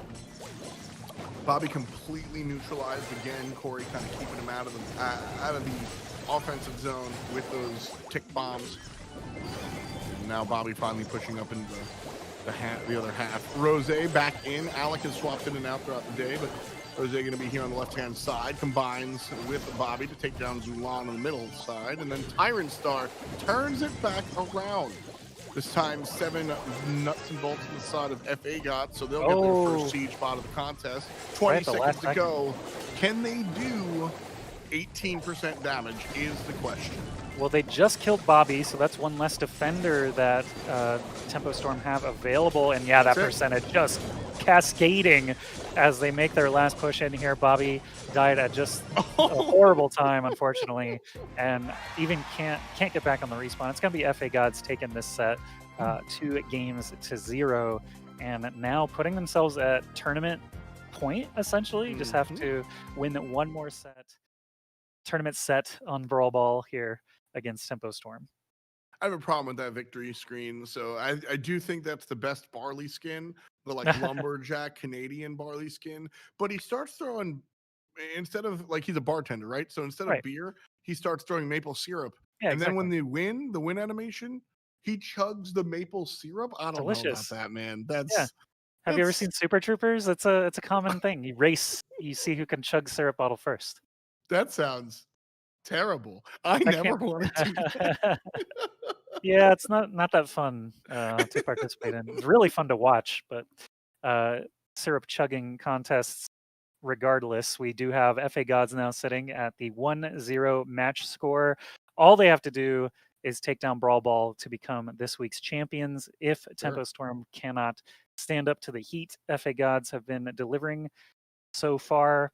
FA Gods, I believe, have only lost like 1 game on the way up to the finals here. So Tempo Storm still, you know, have their work cut out for them against the #1 seed. Absolutely. You know, Tempo Storm are a team that, like I said, I think Tempo Storm, IX, when you look at the top end of the Brawl scene in general, I think a lot of these teams can take games off of each other. You know, when we look at the free agents, I think that these guys are, you know, they're #1 for a reason. They're the champs. These guys have continued to do what they do, but I don't think they're completely untakedownable, to use a real absolute word. Yeah, exactly. Webster's approved right? adjective. I think it's absolutely possible for Tempo Storm to come in here and, you know, win the Brawl Ball and then take us to Bounty. I think that's absolutely, you know, it's not without saying. So I'm excited to see if FA Gods can kind of fall down here as a commentator. I'm always rooting for extra innings. So I always want to see the best story possible. Right now, Tyrant Star and Corey seem to be extremely oppressive. Zulan has been landing the shots every time around, but I've really been looking at Tyrant Star and Corey specifically as they've continued to own virtually every team put in front of them. Zulan, not just in this match, but in the previous semifinal also, does appear to show up on the kill feed a lot more often, both kills and deaths. So Zulan does seem to be just a little bit more aggressive than most of these players here. No one else really standing out as far as like just participating in every single fight. But Corey, as the Mr. P, switching up a little bit, does have these little drones running forward now from his super. The ball is wide open and it is in enemy territory if FA Gods are able to make a move on it. But it looks like they just want to try and secure one more kill if they can. Max running around the outside does go down, so this is the opportunity they were looking for. There is a goalie in place. OG does manage to stop that one, but not the follow-up, and that is going to be FA Gods marching downfield in only about a minute's time to score that first goal. Tempo Storm now reeling, must answer back in the next minute and a half. Zulon, the first one to get this kill. Alec back in, by the way. Alec, the fourth player for Tempo Storm, almost has me asking. I think I got to reach out to the guys and ask if this is a four-man lineup where they swap in and out for the particular moment. Because Alec started the day, then we saw a lot of Rose, and then he's come in and out in like individual matches or individual sets, so to speak. Of course, teams can swap players in and out at any point in time. So almost seems like Alec is specific for some moments, but. In any event, Corey continues to put him down. Tempo Storm again find themselves on the back foot versus FA Gods. The free agents have control of the midfield, no questions asked. Tempo Storm just now looking to make the push. It's interesting to me as Zulon goes down, how they actually play around the ball when it's idle. Basically, you just protect it until you're sure that you've got several seconds to move upfield with it, because just knowing where the ball is such a nice thing to have. 12 seconds left, though, as Tempo Storm try to push forward here. The ball is in a scoreable position, but there are just too many opponents still alive. OG does take down Corey, but Zulon and Tyrant Star still enough health to stay alive, and that is going to be FA Gods taking the victory there. And now that they've already taken Siege, they're up now one game on Brawl Ball. This could be the last game that we see in today's broadcast if FA Gods can keep it together for just one more Brawl Ball. It's up to Tempo Storm to shut them down here. I looked at that Tempo Storm. I feel like so one of the things when we talk about high level play and the thing that separates, the number one and number two seeds versus the much lower seeds is window of execution. And again, this is kind of game agnostic. The better you are, the smaller those windows of opportunity get, and you got to sneak on through. When you're playing against a bad team that doesn't know how to defend, yeah, you have like 30 seconds to go for it. Tempo Storm here missed their window of execution. You saw them with that final push on a goal. There was an opportunity on the right side about 7 to 10 seconds beforehand where they had a clear line to walk on in. And I don't know if it would have resulted in a goal, but they would have gotten past that final line of obstruction of obstruction, those barrels. And they didn't make the move there. They waited just a couple more seconds. And when they pushed on in, that gave the free agents enough time to rotate. They were left heavy. They came back to the middle. They were able to make their stance there on the mid-right side. And that missed opportunity made it certain that Tempo Storm was not going to be able to get back into this one. If they were a little bit more aggressive there, Joshy, then we find ourselves with a very different conversation here. It's evened up. We go to OT and OMG with a whole different ballgame. But instead, FA Gods are able to maintain control. Of course, that's by their own design. And we find ourselves on tournament point. Yeah, earlier I was saying Tempo Storm found themselves in the finals because of a lack of mistakes, but what you're talking about is sort of the opportunity window. It's one thing to not give up goals and, play solid defense, but you have to strike while the iron's hot as well. It sounds like they missed an opportunity there, but FA Gods, again, tournament point now, actually, if they can just win one more Brawl Ball. So Tempo Storm likely, taking their time to deliberate here. They're on the ropes. They're on the back foot. The ball is in their court, however many idioms you want to use, but Tempo Storm have to win this game. Otherwise, it will be FA Gods taking the lion's share of the points and the prize money for this first NA qualifier. Again, first of 3 qualifiers, still 2 more open qualifiers. If you want to get your chance to play, make sure you follow BrawlMSTRS everywhere, spelled like you see it at the top of your screen there. And then the last chance qualifier, week 4, will remove the top 3-point earners because they're going straight to the playoffs. You'll have your chance at the last chance qualification, go straight to the playoffs in week 4. But yeah, right now, FA Gods, Tempo Storm, just keeping us waiting here, building that tension to see if Tempo Storm can extend the series or not. Yeah, players getting involved right now, or players getting in a lobby right now and figuring things out. Obviously, they get to choose different characters if they so choose. I think the brawler choices here for both teams pretty strong. I don't really see any reason to really mix them up. I think Barley was extremely effective on predict. I mean, Barley is why FA Gods were able to win this one. Barley just peppering that middle zone. Wow, that whole conversation that I had about pushing up, that denial was thanks to Barley. And so, I don't think there's any really reason to walk away from there. Spike is Spike. So don't move away from there. But I think we're about to jump into the action here, and I expect to see a lot of the similar brawlers. And here we go, Spike, Barley, Mr. P on the bottom side. Top side looks like we actually have Surge getting some use, Barley, Mr. P to match. So Surge versus Spike is the left side diff. FA Gods on the bottom half here. Again, they have the series advantage here, so they got a little bit of wiggle room to work with, while Tempo Storm cannot afford to lose this game or the tournament will be over for the day. Surge right there, Bobby trying to walk on up, and Zulon just handling him. Left side completely owned by the Spike player. Tyrant Star has been generally MVP for me here. Him and Corey have really combined to do good stuff. Zulon playing very aggressively, but Tyrant Star has been who I've been staring at all day, and here he continues to just, you know, level out what OG's able to do here in mid. Rose is back in. Alec again going to sit on the sideline, and Rose is actually who is winning on the side of Tempo Storm. Big push on the right-hand side actually will result in a kill. Rose over Corey, and the ball's going to be here, but Tyrant Star, look how much of a threat Tyrant Star is. Rose can kind of toss the ball towards him, but unable to really walk up there with the rest of the squad, all because of the blue team bomb. Well, Rose earlier was just moving forward.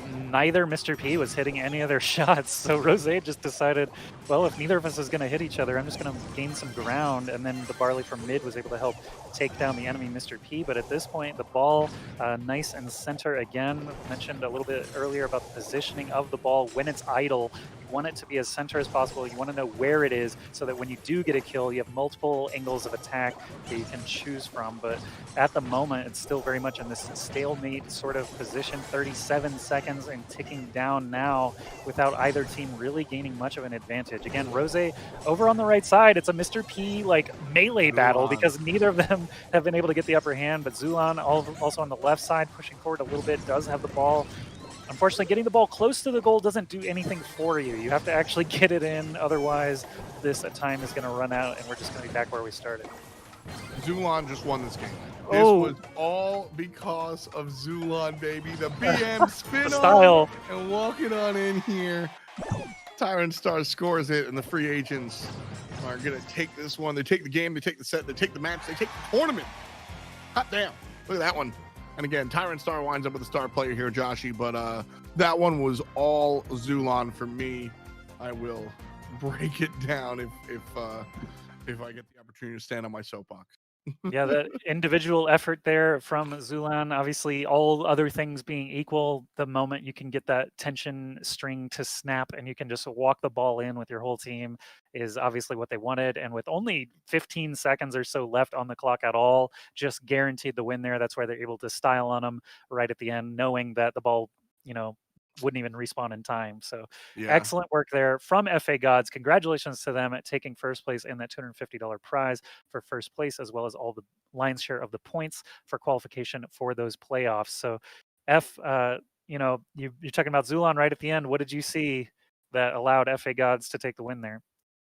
This was, man, this is where I wish I could, you know, bring out the John Madden, because you saw fantastic pressure coming out from Tempo Storm, particularly in the mid. OG actually locked down Tyrant Star for the first time, probably all day. Tyrant Star has been locked down. The ball was right there in the middle, slightly on the enemy side, and just Barley peppering that middle, making sure that Tyrant Star couldn't step up and grab it. So what's supposed to happen is the left side from Temple Storm is supposed to push in and then get that kill. Zulon instead pushed up with the spike and pushed out that left side, which was powerful because the right side was also, Corey was also kind of losing over here. So if Zulon doesn't push up and make this play, all of a sudden you have the all three-man push and an easy goal. Zulon standing there, denies the left lane completely, makes Barley, OG is able to keep Tyrant Star at a distance, but isn't able to actually finish the deal because of Zulon's presence here. All of a sudden, the three-man push from the bottom side, bang, everybody falls down. It's all brought to you by Zulon's dominance on that left-hand lane. Excellent stuff. Great play from both sides. Let's take a look now at the bracket, and you can see how everything shook out in our inaugural qualifier today. Again, we started with 64 teams, got all the way down to 1. The FA Gods, the #1 seed, taking it down 2-0 all the way across. They started against Arena versus Savage Cyclops, IX, and then eventually Tempo Storm. But if you played in today's event, thank you very much for participating. You still got 2 more open qualifiers to earn some points, and the last chance qualifier a few weeks from now. Don't forget to follow the channel that you're watching right now, whether it's YouTube, Twitch, or wherever, because there will be European matches every Sunday. So even though NA is done for the day, we are going to show you the leaderboard next and see all the points that all of these top 8 teams managed to accrue. You got Team Unknown, Savage Cyclops, No You Esports, and Dudadunga, each wrapping up 6 points for themselves. Again, these same 8 teams were the top 8 seeds of the day, so not too surprising to see these teams here. Tempo Typhoon and IX each getting 10 points for their top 4 finish, and Tempo Storm and FA Gods topping the charts there. FA Gods getting 15 for their first place, Tempo Storm 12 for second, and they, I'm sure, will be back next week and so on to get more and more points. But congrats again to FA Gods taking down our first qualifier. Strong stuff. I really liked watching these teams come out and play. I think this is, again, like we said, seeded for a reason. I think these teams are who we expect to be on the top side, but I don't expect to see the same exact results every single week. I think we're going to get a chance to see some different matchups. I think we're going to get a chance to see some upsets as well as teams kind of play more and more. I'm eager to see what happens when we have Amber kind of jump into the arena and see what she's able to do here. And I just think there's a lot going on here that should be fun. And then, I mean, hell, on a personal note, it's going to be back in Brawl, baby. I like doing it. And these games are going to get spicy. I'm excited. Excellent stuff. And yeah, I'm again rather new to the Brawl Stars scene. I'm actually trying to max my penny right now. That's how the super rare I got first. So I gotta just go all in for the time being. But I'm learning all the modes and all the skins and things like that. So bear with me. I'm glad to be here with you at casting these. I'm glad to have you carry the cast a little bit as well. But thanks to everybody. Thanks to everybody who tuned in. Thanks to everybody who played. This is just week 1 of many. So again, don't forget to follow the channel you're watching right now. We'll be back next Saturday for NA qualifier number 2. We'll be back tomorrow for EU qualifier number 1 with some different casters. So definitely follow BrawlMSTRS wherever you're watching, as well as Twitter and Discord. Follow Ask Joshi and F.NY if you feel so inclined. We always love to meet some new people. And that's going to do it for week 1. So again, thanks. Have a great rest of your weekend. Don't forget to tune in for the EU qualifier tomorrow. That's it from us. See you next time.